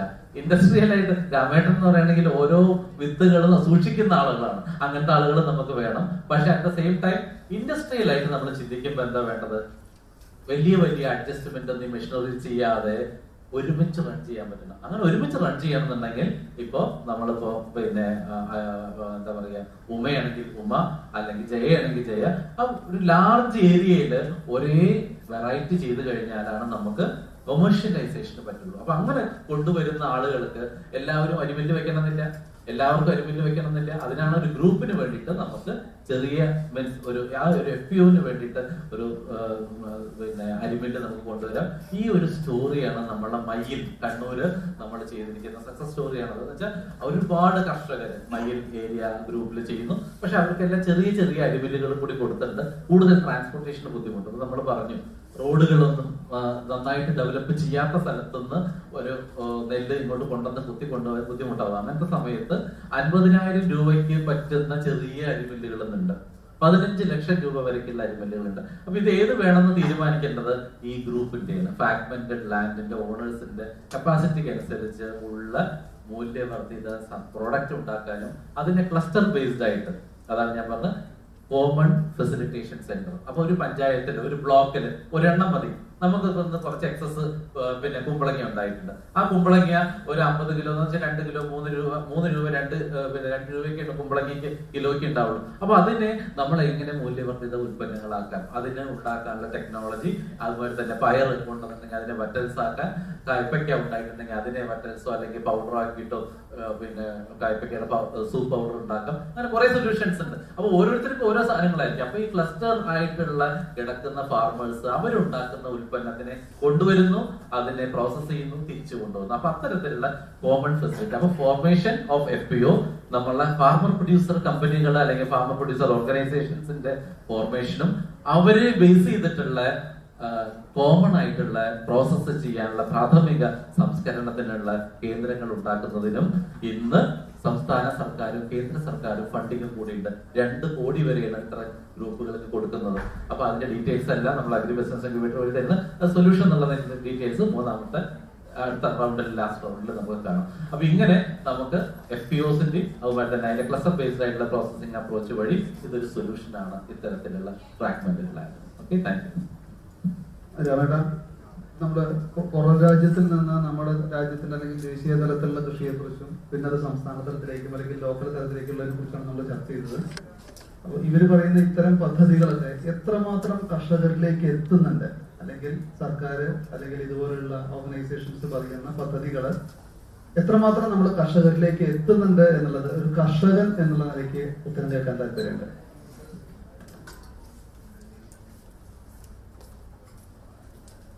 അതില് ഈ കർഷകരിലുണ്ട് ചില ഒരു അലസത മനോഭാവം. ഉദാഹരണത്തിന് സമിതികൾക്ക് കൃഷി വകുപ്പ് ഒട്ടനവധി ഉപകരണങ്ങൾ കൊടുക്കുന്നു.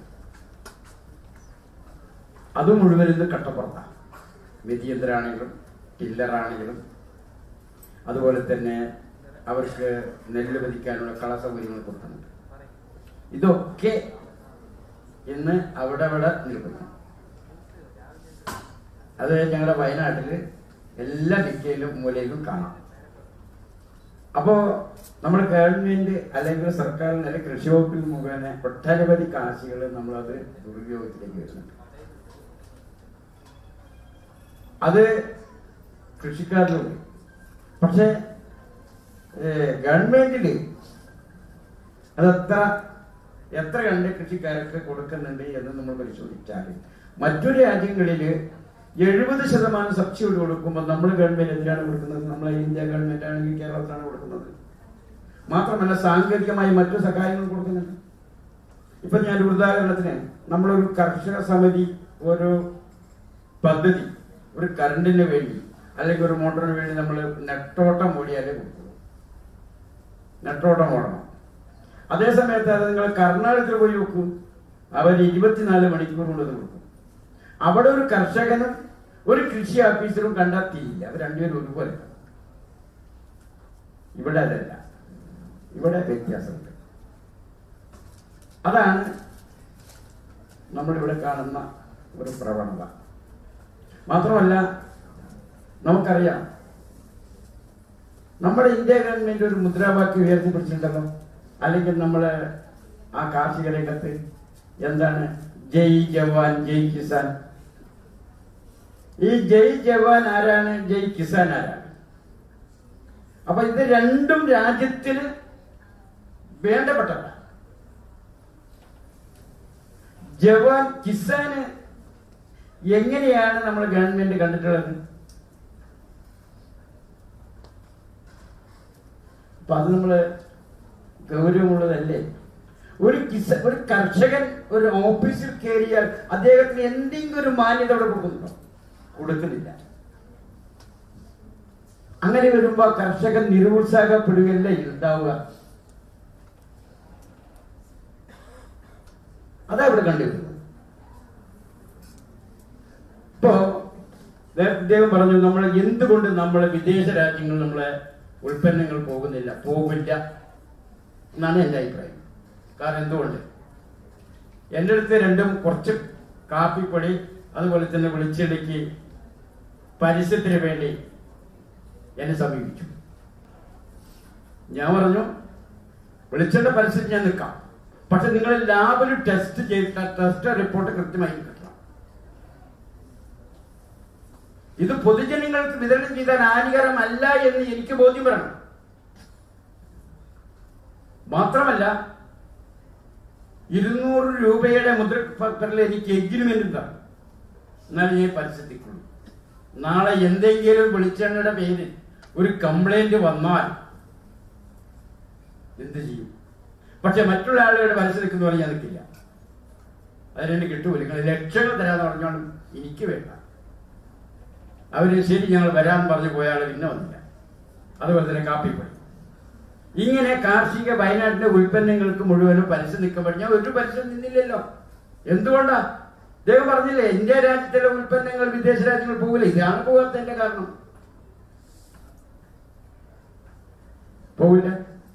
മാത്രമല്ല, ഞാൻ ഒരു കാര്യം കൂടി ഈ അവസരം സൂചിപ്പിക്കാതിരിക്കാൻ നടത്തിയില്ല. ഞാൻ കോഴിക്കോട് NIT എഞ്ചിനീയറിംഗ് കോളേജിൽ 60ാം വാർഷികം ആഘോഷിക്കുമ്പോൾ ഞാൻ അവിടെ പോയി. എന്നെ ക്ഷണിച്ചു, ഞാൻ പോയി. ഇതുപോലെ ഇന്റർനാഷണൽ അവിടെ നടക്കുക. ഞാൻ ചോദിച്ചു, ഈ കുട്ടികളെ എത്ര വർഷമായി എഞ്ചിനീയറിംഗ് കോളേജിൽ പഠിക്കുന്നു? 60 വർഷമായി. ഈ എഞ്ചിനീയറിംഗ് പഠിച്ചിട്ടുള്ള കുട്ടികൾ ഈ ഇന്ത്യയിലോ കേരളത്തിലോ എവിടെയെങ്കിലും ഒരു മുട്ടുസൂചി കമ്പനി ഉണ്ടാക്കിയിട്ടുണ്ടോ? ഇല്ല.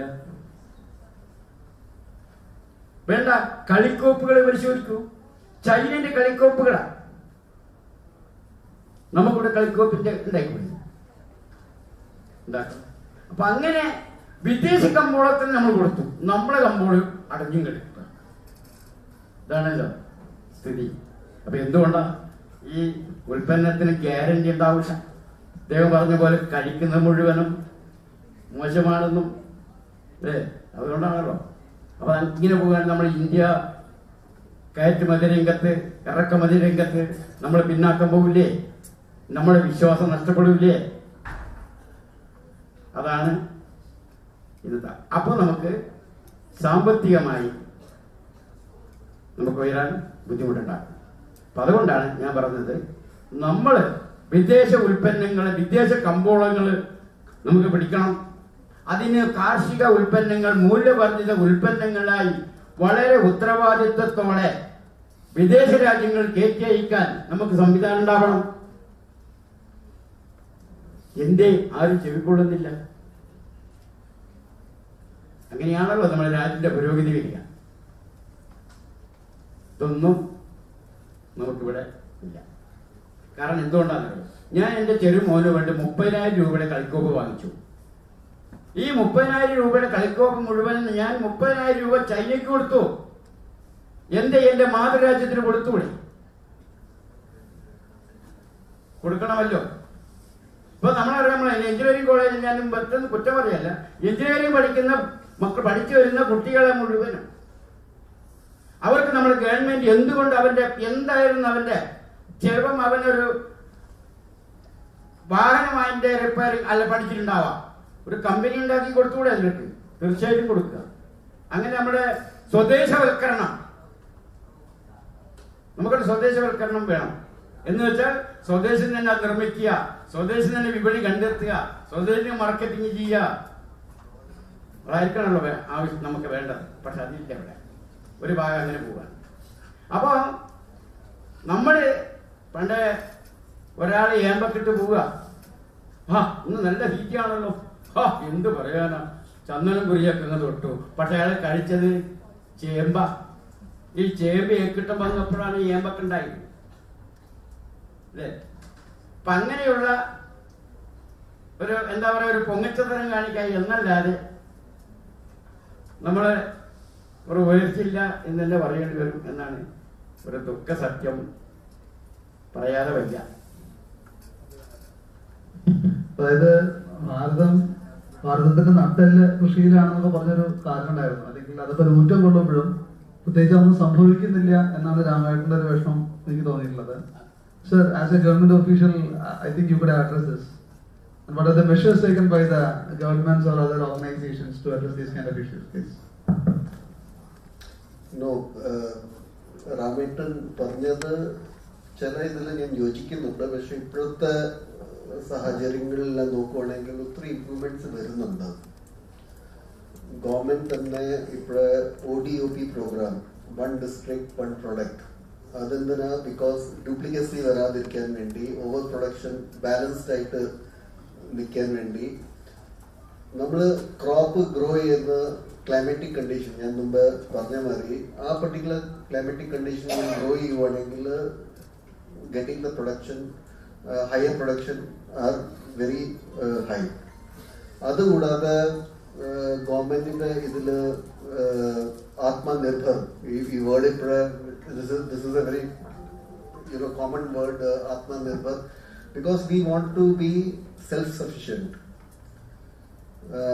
Export എന്താവാത്ത എക്സ്പോർട്ടിന്റെ നമ്മൾ സ്റ്റാറ്റിസ്റ്റിക്സ് നോക്കുവാണെങ്കിൽ we are really going good exports. ഞാൻ എക്സ്പോർട്ട് ഇൻസ്പെക്ഷൻ ഏജൻസി ഇതിന്റെ FSSA ജോയിൻ ചെയ്യുന്നതിന്റെ മുമ്പ് ഞാൻ എക്സ്പോർട്ട് ഇൻസ്പെക്ഷൻ ഗുജറാത്ത്, മഹാരാഷ്ട്ര, ഗോവ, ഈ 3 ഇതിന്റെ പോർട്ട്സിൽ നിന്ന് പോകുന്ന കയറ്റുമതി ക്വാളിറ്റി കൺട്രോൾ എല്ലാം നോക്കുന്ന ആള് ഞാനായിരുന്നു.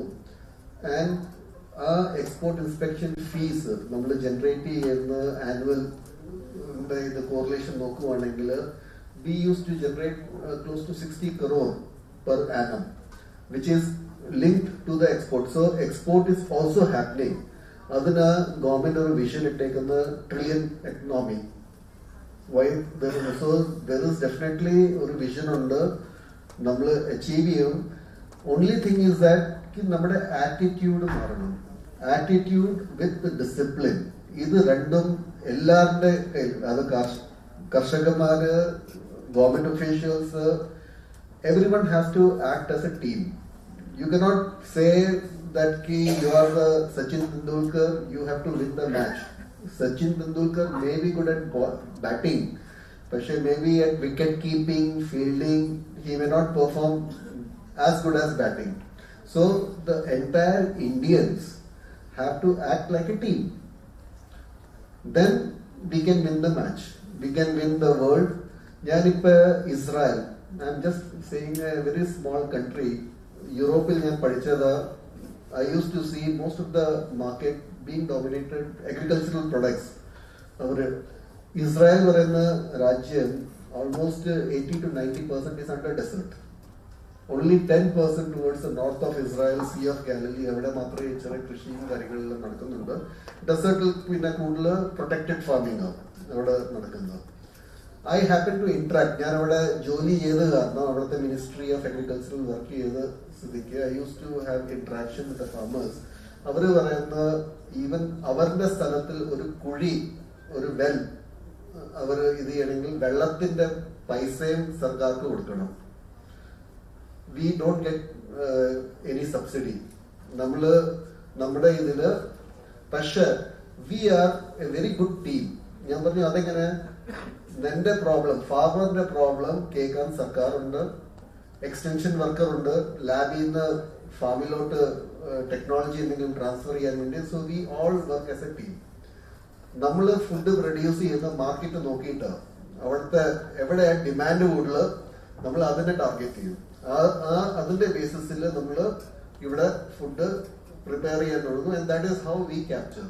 So such kind of strategy നമ്മളും ഒരു ടീമായിട്ട് ഇവോൾവ് ചെയ്യുവാണെങ്കിൽ definitely we can conquer the world. ഞാൻ മുമ്പേ പറഞ്ഞ മാതിരി India is very blessed with all kinds of food production. Tropical, temperate, subtropical, desert, എല്ലാ ഫുഡും നമുക്ക് ഇവിടെ ഉൽപ്പാദിപ്പിക്കാൻ പറ്റുന്ന ഒരു കണ്ടീഷനാണ്. No other country. ഇപ്പൊ you see Canada, which is a developed country, പക്ഷേ if you ask them to grow coconut, banana, impossible. അവർക്ക് ഇമ്പോർട്ട് ചെയ്തേ പറ്റുള്ളൂ. If Sri Lanka, നമ്മുടെ neighbor Sri Lanka, if you ask them to make walnut or other temperate crops, apple, it will be difficult for them. അവർക്ക് import ചെയ്തേ പറ്റുള്ളൂ. So having a good biodiverse climate, so it becomes very easy for the food production with good attitude, discipline, and good technical supports. ഇതെല്ലാം ചെയ്യുവാണെങ്കിൽ, and I'm seeing improvement. Government ഇപ്പോഴത്തെ ഒരു ഇതില് is of doing business അതൊരു ക്യാപ്ഷനായിട്ട് മാറിയിരിക്കുക. നമ്മൾക്ക് instructions തന്നിട്ടുണ്ട്, maximum go for digitalisation. ഇപ്പൊ നമ്മള് ഫുഡ് ലൈസൻസ് നമ്മള് കൊടുക്കുന്ന പണ്ടത്തെ മാറി ക്യൂ നിന്ന് ഓഫീസിൽ വന്ന് ഇതൊന്നുമില്ല. Everything is online. ഏതെങ്കിലും ഒരു ഡൗട്ടോ എന്തെങ്കിലും ഇതുണ്ടെങ്കിൽ online. Of course it varies from officer to officer. ഓരോരോ 5 fingers are not same. Okay, so this finger will have different function. So every finger has to become same. Then it is possible that we can have a uniformity, a good standard. Maximum government അങ്ങനത്തെ effort standard operating procedures തന്നിട്ടുണ്ട്. How to help the farmers. We do help. നമുക്ക് farmers നമ്മുടെ ഇതിൽ ലൈസൻസിംഗിൽ വരത്തില്ല. Only manufactured food, whichever is in the packet, comes under our purview. So ആ ബേസിസിൽ നമ്മൾ ഗൈഡൻസും കാര്യങ്ങളെല്ലാം പറയുന്നുണ്ട്. ഇപ്പൊ സർവേസും നമ്മൾ നടത്തി. ഇടയ്ക്ക് ഐ വാസ് ഡയറക്ടർ സർവേലൻസ് ഡൽഹിയിൽ ഇരിക്കുന്ന സമയത്ത് we could spot lot of adulterations things happening. ആ ഇൻഫോർമേഷൻ നമ്മൾ സ്റ്റേറ്റ് ഗവൺമെന്റിന് നമ്മൾ പാസ് ചെയ്യുന്നുണ്ട്.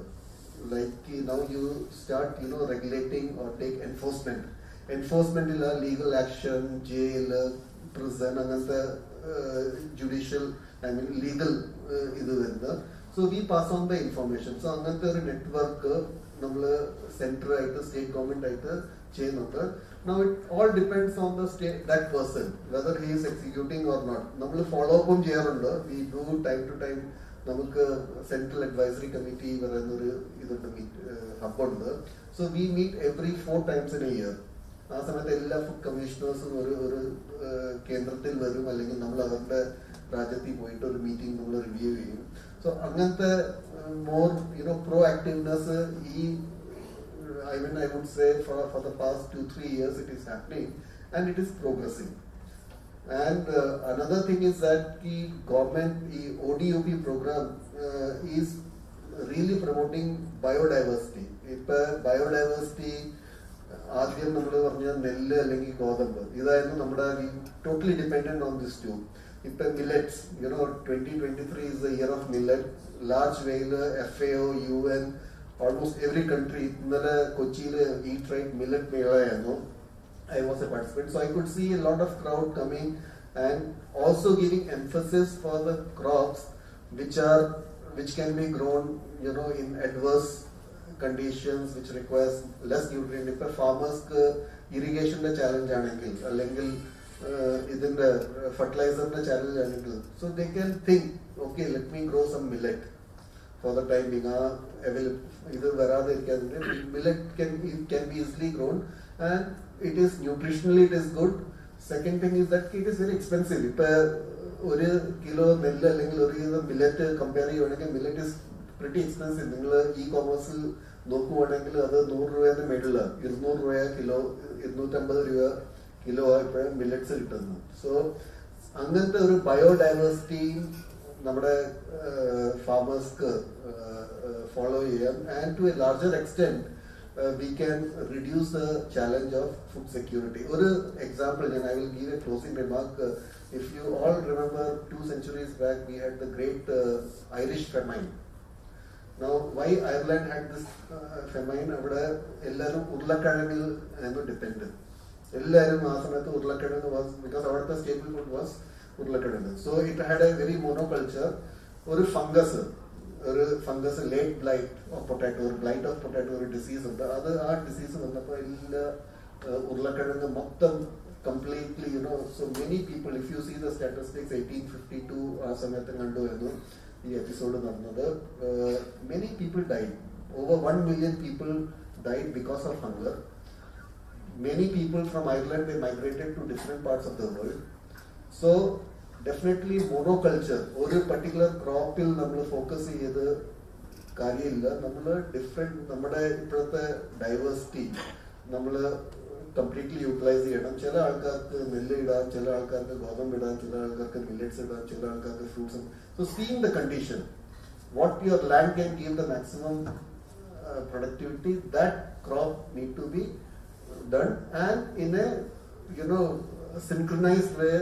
Sudhir sir പറഞ്ഞ മാതിരി കോപ്പറേറ്റീവും അങ്ങനത്തെ ഗോഡൗൺസും ഇൻഫ്രാസ്ട്രക്ചേഴ്സും, പിന്നെ of course lastly, ഞാൻ പറഞ്ഞ മാതിരി 2 word, attitude and discipline. That is must. ഇത് throughout the process, ഇത് രണ്ടും ഉണ്ടെങ്കിൽ to a larger extent we can solve the problem of food security, food safety, everything. It is possible. When countries, small country like Israel, Vietnam, they are doing, India can easily do it. Only thing is, namakku oru team aayittu maaranam with a good spirit, good attitude and good discipline. Thank you, sir. That was a wonderful remark. Like G20 രാഷ്ട്രത്തിന്റെ അധ്യക്ഷ സ്ഥാനത്തേക്ക് വരുന്ന നമ്മുടെ രാജ്യത്ത് ഇത്തരത്തിലുള്ള ഒരുപാട് കാര്യങ്ങൾ ഉണ്ടാവുന്നു എന്ന് പറയുന്ന ഇവിടുത്തെ യുവതയ്ക്ക് ഒരുപാട് പ്രതീക്ഷ നൽകുന്നു. Next, I would like to ask one question to Sudhir sir. Let me try to represent the youth of this country, sir. Again, in the audience there are so many engineers and engineering aspirants, budding engineers. Sir, what are the policies or what are the strategies that you would like to offer them? അവർക്ക് നൽകാൻ എന്തൊക്കെ നമ്മളുടെ tool കിറ്റിൽ ബാക്കിയുണ്ട് എന്നുള്ള അറിയാൻ ആഗ്രഹമുണ്ട്. Thank you. എനിക്ക് തോന്നുന്നത് നമ്മളെ എഞ്ചിനീയറിംഗ് സ്റ്റുഡൻസ് ഒക്കെ എന്താ പറയാ, പച്ചയായ മനുഷ്യനാണ്. അതുകൊണ്ട് തന്നെ ആ പറയുന്നത് ആ രീതിയിൽ തന്നെ അങ്ങ് പറഞ്ഞതാണ്. അത് ആ രീതിയിൽ തന്നെ നിങ്ങൾ ഉൾക്കൊള്ളണം. പക്ഷേ അതായിരുന്നു നമ്മളെ സ്ഥിതി. പക്ഷെ ഇപ്പോ നമുക്കറിയാം, കേരളം എന്ന് പറഞ്ഞു കഴിഞ്ഞാൽ, ഞാൻ പറഞ്ഞു കേരള സ്റ്റാർട്ടപ്പ് മിഷന്റെയും ബിസിനസ് ഇൻക്യുബേഷൻ സെന്ററുകളുടെയും എല്ലാം ആവേശപൂർണമായിട്ടുള്ള പ്രവർത്തനം കാരണം തന്നെ നമ്മുടെ നാട്ടിലുള്ള ചെറുപ്പക്കാരും, പ്രത്യേകിച്ചും എഞ്ചിനീയേഴ്സ് ആണെങ്കിലും മറ്റുള്ള ഗ്രാജുവേറ്റ്സ് എല്ലാം സ്റ്റാർട്ടപ്പ് മേഖലയിലേക്ക് വരുന്നുണ്ട്. അപ്പൊ അതുകൊണ്ട് തന്നെ അതിനെ പ്രോത്സാഹിപ്പിക്കാൻ നമ്മുടെ സ്റ്റേറ്റ് ആൻഡ് സെൻട്രൽ ഗവൺമെന്റ് സദാ സന്നദ്ധമാണ്. അതിന് സാമ്പത്തികമായിട്ടുള്ള സഹായം കൂടി നൽകുന്നുണ്ട് എന്നുള്ളതാണ്. അപ്പൊ അത്തരം സാമ്പത്തിക സഹായം നൽകുന്നത് എന്തെല്ലാം, ഇപ്പോ നമ്മളെ ചെറുപ്പക്കാരായിട്ടുള്ള കുട്ടികള് അല്ലെങ്കിൽ എഞ്ചിനീയേഴ്സ് കൃഷി മേഖലയിലേക്ക് കടന്നു വരുന്നത് ഞങ്ങൾ കുറെ കണ്ടിട്ടുണ്ട്. കുറെ നൂതനമായിട്ടുള്ള ഉൽപ്പന്നങ്ങളും നൂതനമായിട്ടുള്ള മിഷനറീസും അവർ ഡെവലപ്പ് ഉണ്ട്. ഉദാഹരണം പറയുകയാണെങ്കിൽ ഞങ്ങളുടെ ഇൻക്യുബേഷൻ സെന്ററിൽ അഗ്രി ബിസിനസ് ഇൻക്യുബേറ്റർ ആയതുകൊണ്ട് തന്നെ മെക്കാനിക്കൽ എഞ്ചിനീയേഴ്സ് എല്ലാം ഈ ചെളിയിലും തന്നെ പറമ്പിലും ഒരുമിച്ച് ഉപയോഗിക്കാൻ പറ്റുന്ന ടില്ലർ ഡെവലപ്പ് ചെയ്ത മെക്കാനിക്കൽ എഞ്ചിനീയേഴ്സ് ഉണ്ട്. ഡ്രോൺ വെച്ചിട്ട് ഡിസീസ് മാനേജ്മെന്റ് മനസ്സിലാക്കി അവിടെ സ്പ്രേ ചെയ്യാനും, അതിന് ഈവൻ അത് ഇൻഷുറൻസ് അനാലിസിസ്, നമുക്ക് ഒരു ഫ്ലഡ്, ഒരു നാച്ചുറൽ കലാമിറ്റി ഉണ്ടായി കഴിഞ്ഞാൽ അതിനെ പെട്ടെന്ന് അസസ് ചെയ്യാനും ഇൻഷുറൻസ് കമ്പനിക്ക് ഹെൽപ്ഫുൾ ആയിട്ടുള്ള രീതിയിൽ പ്രോഗ്രാം ചെയ്യാൻ പറ്റുന്ന എഞ്ചിനീയേഴ്സ് ഉണ്ട്. അതൊക്കെ നമ്മുടെ എഞ്ചിനീയറിംഗ് കുട്ടികൾക്ക് തന്നെയാണ് പറ്റുന്നത്. അപ്പൊ അതുകൊണ്ട് തന്നെ നമ്മളെ സ്റ്റുഡൻസിനെ ഒരിക്കലും നമ്മൾ കുറച്ച് കാണണ്ട.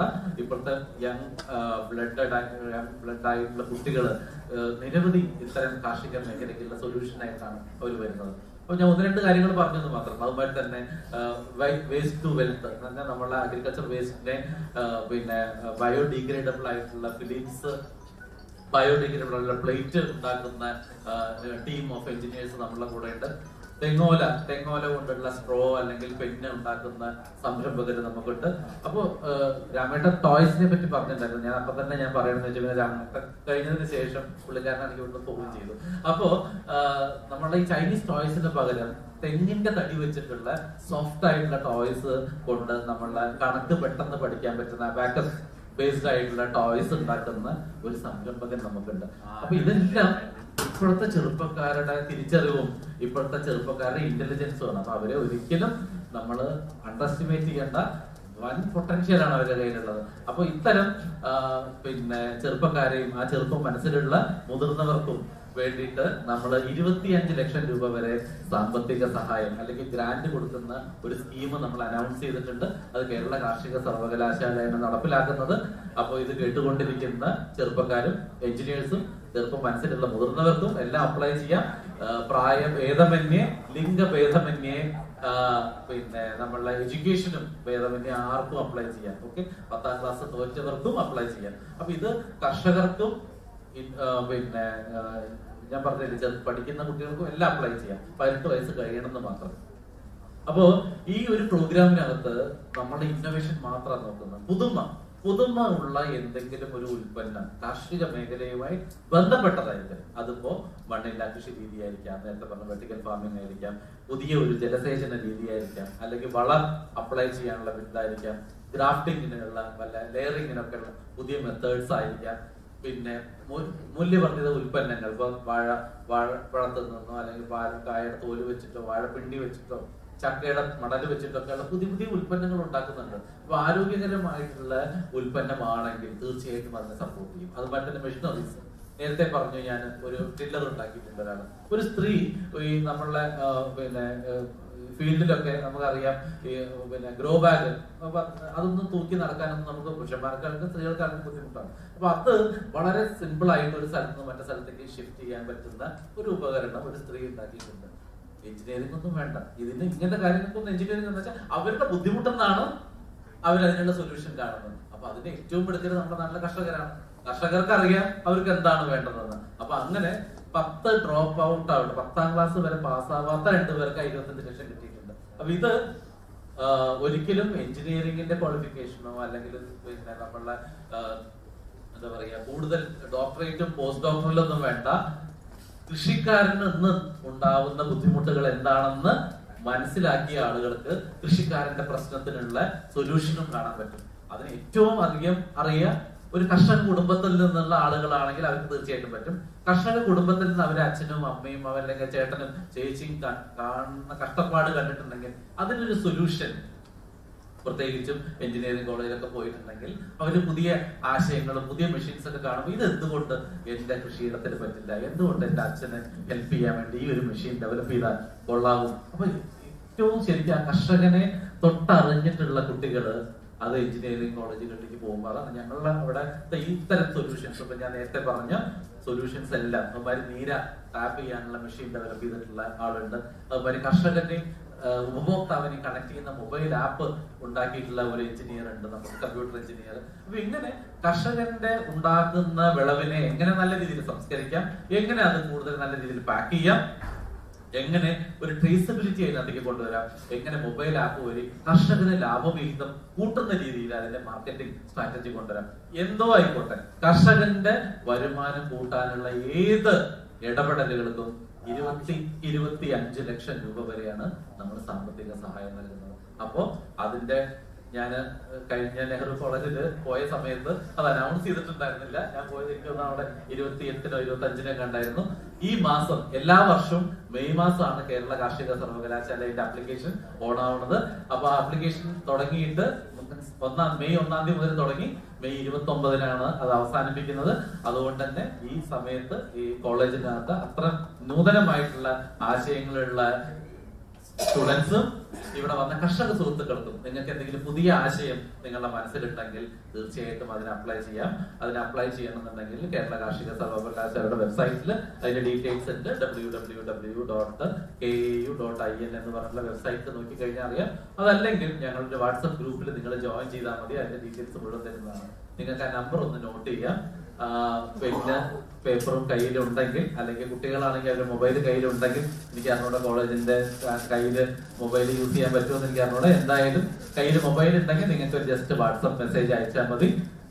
974-666-5411.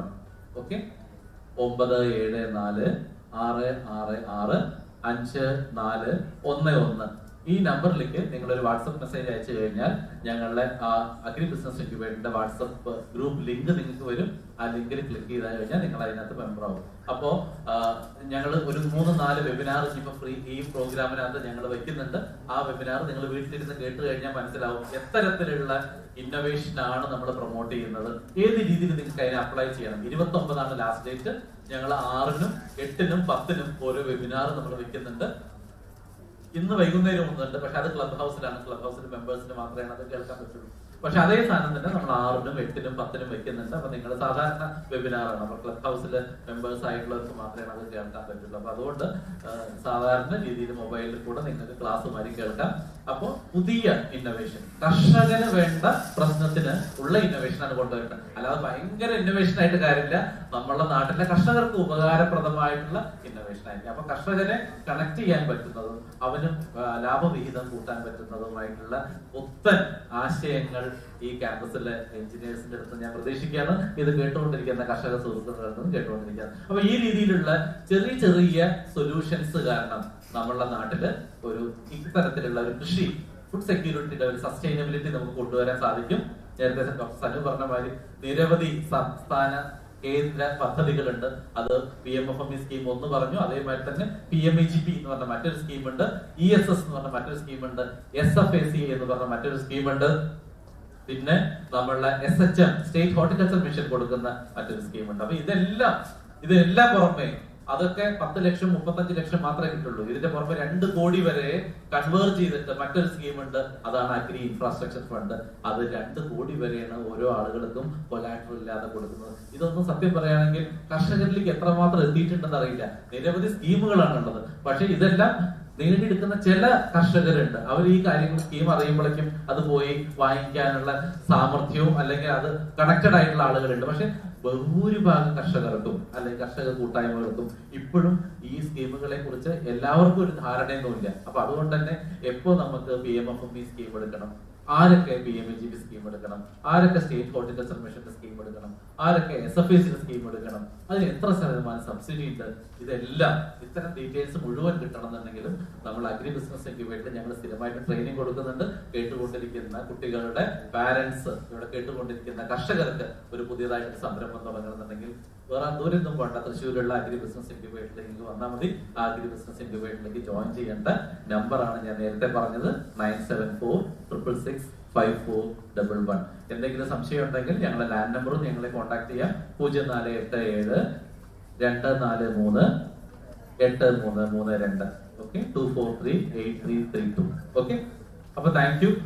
ഈ രീതിയിൽ ചെയ്യുകയാണെങ്കിൽ നമുക്കൊരു സസ്റ്റൈനബിലിറ്റി എന്ന് വെച്ചാൽ ഉണ്ടാക്കുന്ന ഉൽപ്പന്നം ഉണ്ടാക്കിയാൽ മാത്രം പോരാ, അതിനെ സംസ്കരിക്കാനുള്ള മാർഗങ്ങളും അതുമായി തന്നെ കോമൺ ഫെസിലിറ്റി സെന്ററും അതുമായി തന്നെ സ്കീം കൺവേർജൻസ് ഓഫ് സ്കീംസ് എന്ന് പറയും, പല വിവിധ സ്കീമുകളുടെ സംയോജിപ്പിച്ചുകൊണ്ടുള്ള പ്രവർത്തനവും കാരണം നമ്മൾ നാട്ടിലുണ്ടാക്കുന്ന കർഷകന്റെ ഉൽപ്പന്നം ഇവിടെ തന്നെ സംസ്കരിച്ച് ഇവിടെ തന്നെ പാക്ക് ചെയ്ത് അതിന്റെ ഗുണമേന്മയുള്ള രീതിയിൽ അതിനെ മാർക്കറ്റിലേക്ക് എത്തിക്കാൻ സാധിച്ചു കഴിഞ്ഞാൽ ഇവിടെ കൃഷി നിലനിൽക്കും, ഇവിടെ കർഷകൻ നിലനിൽക്കും.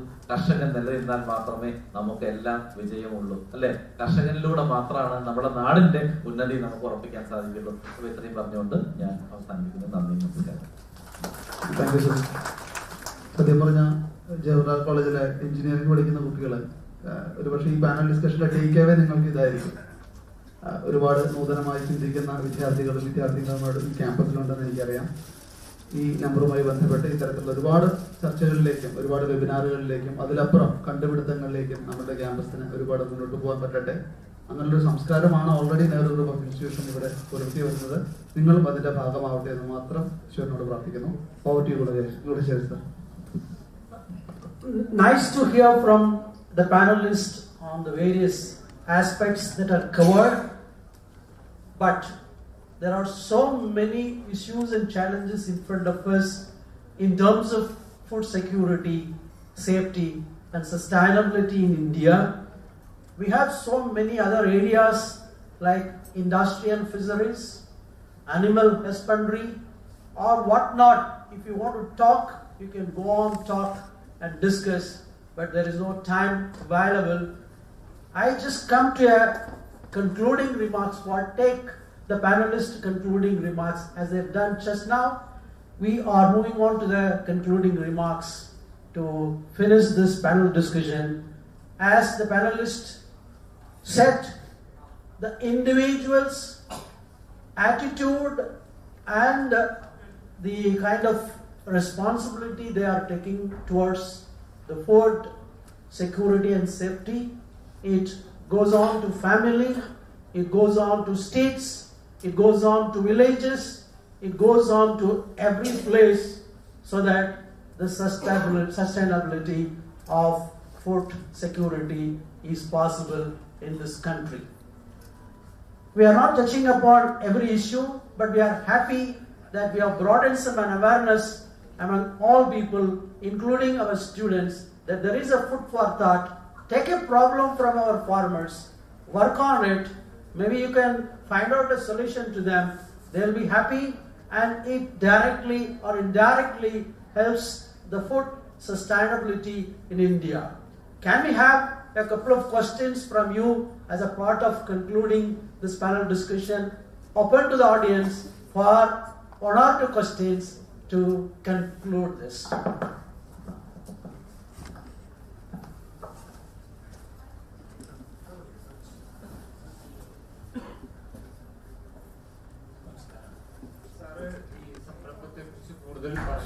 പക്ഷേ ഇതിന് കൂടുതലായിട്ടുള്ള ട്രെയിനിങ്ങോ ഒന്നുമില്ല. എല്ലാം അവിടെ ഇൻക്യുബേഷൻ സെന്ററിലായാലും 2 ദിവസത്തെ ട്രെയിനിങ് ആണ് കൊടുക്കുന്നത്.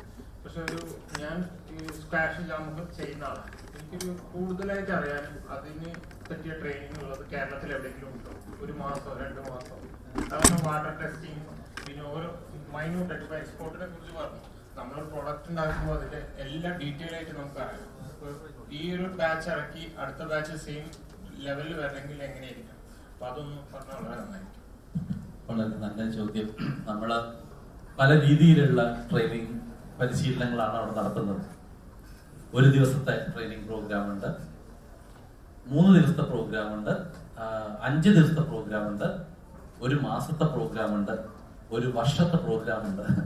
അപ്പോ ഓരോ സമയത്തും 1 വർഷത്തെ പ്രോഗ്രാം നമുക്കറിയാം, അത് ഇനി വരാൻ പോകുന്നേ ഉള്ളൂ. അത് PG ഡിപ്ലോമ എന്ന് പറയുന്നത് ഇനി ഗ്രാജുവേറ്റ്സിന് വേണ്ടിയിട്ടുള്ള സാധനമാണ് നമ്മുടെ വരുന്നത്. സാധാരണ നമ്മൾ 4 വർഷത്തെ ഡിഗ്രി പ്രോഗ്രാംസ് മാത്രമാണ് ഇപ്പൊ അവിടെ ഉള്ളത്. പക്ഷെ ഇപ്പോ പുതിയതായിട്ട് ചാർജ് എടുത്ത നമ്മുടെ വൈസ് ചാൻസലർ പറഞ്ഞിട്ടുണ്ട്, ഇങ്ങനെ ഈ കൃഷി ഫുഡ് അല്ലെങ്കിൽ ഏത് മേഖല കൃഷി കുറച്ച് പഠിച്ച് പുറത്തിറങ്ങണം എന്നുള്ള ആഗ്രഹം ഉള്ള ആളുകൾക്ക് 6 മാസത്തെയും 1 വർഷത്തെയും ഉള്ള കോഴ്സുകൾ നമ്മൾ ഓഫർ ചെയ്യാൻ തുടങ്ങുകയാണ്. അപ്പൊ അതിന്റെ ഭാഗമായിട്ട് ഫുഡ് ഇൻഡസ്ട്രി മാനേജ്മെന്റിന്റെ 1 ഇയറിന്റെ കോഴ്സ് വരെ വരുന്നുണ്ട്. 1 മാസത്തെ പരിശീലന കളരിയും കൂടി വരുന്നുണ്ട്. അപ്പൊ 1 മാസത്തെ പ്രോഗ്രാം വരുന്നുണ്ട്. നിങ്ങളുടെ ആവശ്യം അനുസരിച്ച് തന്നെ ഞങ്ങൾ 1 മാസത്തെ സർട്ടിഫിക്കറ്റ് കോഴ്സ് ഫുഡ് പ്രോസസിംഗിൽ വരുന്നുണ്ട്. അപ്പൊ അതിന്റെ അനൗൺസ് ചെയ്യുമ്പോൾ നമ്മളെ ഗ്രൂപ്പിലിടും. അപ്പൊ അങ്ങനെ പലപ്പോഴും ഇപ്പൊ 1 മാസത്തെ ട്രെയിനിങ് അല്ലെങ്കിൽ 1 ആഴ്ചത്തെ ട്രെയിനിങ് എന്ന് പറഞ്ഞാൽ ഓരോ ആളുകളുടെയും ആവശ്യങ്ങൾ ഒരേ മാതിരിയാണ്. ചിലർക്ക് 1 മാസം ഒന്നും വന്നിരിക്കാൻ പറ്റില്ല. അപ്പൊ എല്ലാവരും പറയും 5 ദിവസത്തെ അല്ലെങ്കിൽ 2 ദിവസത്തെ എടുക്കാൻ പറ്റുമോ? അപ്പൊ അതുകൊണ്ടാണ് ഏറ്റവും കൂടുതൽ ആളുകളുടെ ഡിമാൻഡ് എന്ന് പറയുകയാണെങ്കിൽ 1 ദിവസത്തെ ട്രെയിനിങ് പ്രോഗ്രാമിനാണ്. ഞങ്ങൾക്ക് അതൊന്ന് അവയർനെസ് കിട്ടിയാൽ മതി. ചിലര് പറയും കുറച്ച് ഡെപ്ത് ആയിട്ട് ആ പ്രോഡക്റ്റിന്റെ ചെയ്യണം. അപ്പൊ അങ്ങനെയാണ് നമ്മൾ 3 ദിവസത്തെ പ്രോഗ്രാം വെച്ചത്. പിന്നെ 5ലേക്ക് പോയി. എന്താന്ന് വെച്ചാൽ പ്രോഡക്ട്സ് ചെയ്യുന്നത് മാത്രം പോരാ, അതിന്റെ സ്കീംസ് എന്തൊക്കെയാണെന്ന് അറിയണം, ലൈസൻസ് എന്തൊക്കെയാണെന്ന് അറിയണം. അപ്പൊ അങ്ങനെയുള്ളവർക്ക് നമ്മൾ 5 ദിവസം നടത്തി. പിന്നെ ഇനി അടുത്തത് വരുന്നത് 1 മന്തിന്റെയാണ്. അതാണ് നിങ്ങളെ പോലെ പറഞ്ഞ മാതിരി അതിന്റെ A to Z എന്ന് വെച്ചാൽ അതിന്റെ ക്വാളിറ്റി അനാലിസിസ് എന്തൊക്കെ ചെയ്യാം. അപ്പൊ അങ്ങനെ എല്ലാ കാര്യങ്ങളും കൂടി പ്രതിപാദിക്കുന്ന ഒരു സെക്ഷനാണ് 1 ഇയറിന്റെ. ശാസ്ത്രീയപരമായിട്ട് ഒരു റിസർച്ചിന്റെ ഒരു കമ്പോണന്റും കൂടി ആഡ് ചെയ്തിട്ടുള്ള ഒരു 3 മാസത്തെ ഒരു റിസർച്ചും കൂടി ആഡ് ചെയ്തിട്ടുള്ളതാണ് ഈ PG ഡിപ്ലോമ 1 ഇയറിൽ. അപ്പൊ അതിൽ ഓരോ കാൻഡിഡേറ്റും ഒരു 3 മാസത്തെ ചെറിയൊരു മിനി പ്രോജക്റ്റും കൂടെ ചെയ്യേണ്ടി വരും. എന്നുവെച്ചാൽ അവർക്ക് ഇഷ്ടമുള്ളതും ഇപ്പോഴത്തെ നമ്മളുടെ ആളുകൾക്ക് ആവശ്യമുള്ളതുമായിട്ടുള്ള പ്രോജക്റ്റുകൾ. അപ്പൊ അത്തരത്തിലുള്ള പ്രോഗ്രാമുകൾ അഗ്രി ബിസിനസ് ഇൻക്യുബേറ്റർ കൂടെ വരികയാണ്. നിങ്ങൾ ചോദിച്ചത് നന്നായി. എന്തായാലും അത് എനിക്ക് ഇവിടെ പറയാൻ സാധിച്ചത് കാരണം. അപ്പൊ ഇനി ഞങ്ങൾ ഉദ്ദേശിച്ചത് ശരിക്കും സത്യം പറയുകയാണെങ്കിൽ ഇവിടുത്തെ സ്റ്റുഡൻസ് ഗ്രൂപ്പിൽ നിന്ന് എന്തെങ്കിലും സംശയങ്ങളാണ് ഉണ്ടെങ്കിൽ പറഞ്ഞ മാതിരി രാമേട്ടനെയൊക്കെ നിങ്ങൾക്ക് കിട്ടിയിരിക്കുകയാണ് ഇവിടെ. ഡോക്ടർ സനു ഫുഡ് സേഫ്റ്റിയുടെ ഒരു അതോറിറ്റിയാണ്. അപ്പൊ നിങ്ങൾക്ക് ഈ മേഖലയിൽ സ്റ്റാർട്ടപ്പ് ഏരിയയിലാണെങ്കിലും ഫുഡ് സേഫ്റ്റി ഏരിയയിലാണെങ്കിലും അല്ലെങ്കിൽ നമ്മളെ നാടൻ വിത്തുകൾ അല്ലെങ്കിൽ നാടൻ കൃഷി മേഖലയിലുള്ള ഇന്നത്തെ കർഷകനുണ്ടാവുന്ന ബുദ്ധിമുട്ടുകൾ അങ്ങനത്തെ കാര്യങ്ങളെല്ലാം ആണ് ചെറുപ്പക്കാരായിട്ടുള്ള കുട്ടികളിൽ നിന്നും പ്രതീക്ഷിക്കുന്നത്. രാമേട്ടനെ ഒന്ന് പറഞ്ഞ് മാറ്റി വിടണ്ടേ നമുക്ക്? എഞ്ചിനീയറിംഗ് ഞങ്ങൾ പ്രാക്ടിക്കലായിട്ടുള്ള കാര്യങ്ങളും കൂടി ഇവിടെ പഠിക്കുന്നുണ്ടെന്ന് നീ പോയി പറയണം രാമേട്ടൻ. നീ വേറൊരു സ്ഥലത്ത് പറയുമ്പോൾ ഞാൻ അവിടെ നെഹ്റു കോളേജിൽ പോയിരുന്നു, അവിടുത്തെ കുട്ടികൾ മിടുക്കരാണ് എന്ന് പറയാനുള്ള ഒരു സിറ്റുവേഷൻ നിങ്ങൾ ഉണ്ടാക്കി കൊടുക്കണം. Come on Nehru students. നമസ്കാരം, രഘു മാത്തൂരാണ്. ഞാൻ 1983 10ാം ക്ലാസ് കഴിയുന്ന സമയത്ത് വിദ്യാർത്ഥികൾ കൃഷിയിലേക്ക് എന്നുള്ളൊരു പരിപാടി ഉണ്ടായിരുന്നു. അപ്പൊ അന്ന് 8.25 ലക്ഷം ഹെക്ടറാണ് കേരളത്തിൽ നെൽകൃഷി. ഇന്നിപ്പോ 2023 1.25 ലക്ഷം ഹെക്ടറാണ് ഇപ്പോൾ നെൽകൃഷി ഉള്ളത്. അതുപോലെ ഞങ്ങൾ കഴിഞ്ഞ പ്രാവശ്യം ഞങ്ങൾ കോഴമന്നം ബ്ലോക്കിൽ നിന്ന് രാമാട്ടന്റെ വീട്ടിലേക്ക് പോയിട്ടുണ്ടായിരുന്നു. അപ്പൊ അദ്ദേഹം അവിടെ 52 തരം നെൽവിത്ത് സൂക്ഷിച്ചിട്ടുണ്ടായിരുന്നു. അപ്പോൾ മാതൃഭൂമിന്റെ ഒരു പരിപാടിയിൽ കൃഷി വകുപ്പ് മന്ത്രിയും വൈദ്യുതി മന്ത്രിയും വന്നപ്പോൾ ഞങ്ങളുടെ ഒരു സംഘടനയുണ്ട്, പാലക്കാട് കർഷകൻ മുന്നേറ്റം വന്നിട്ടൊരു സംഘടനയുണ്ട്. അപ്പൊ ഞങ്ങൾ ആദ്യം അവിടെ റിക്വസ്റ്റ് കൊടുത്തത് രാമാട്ടൻ അവിടെ 52 തരം വിത്ത് സൂക്ഷിക്കുന്നുണ്ട്.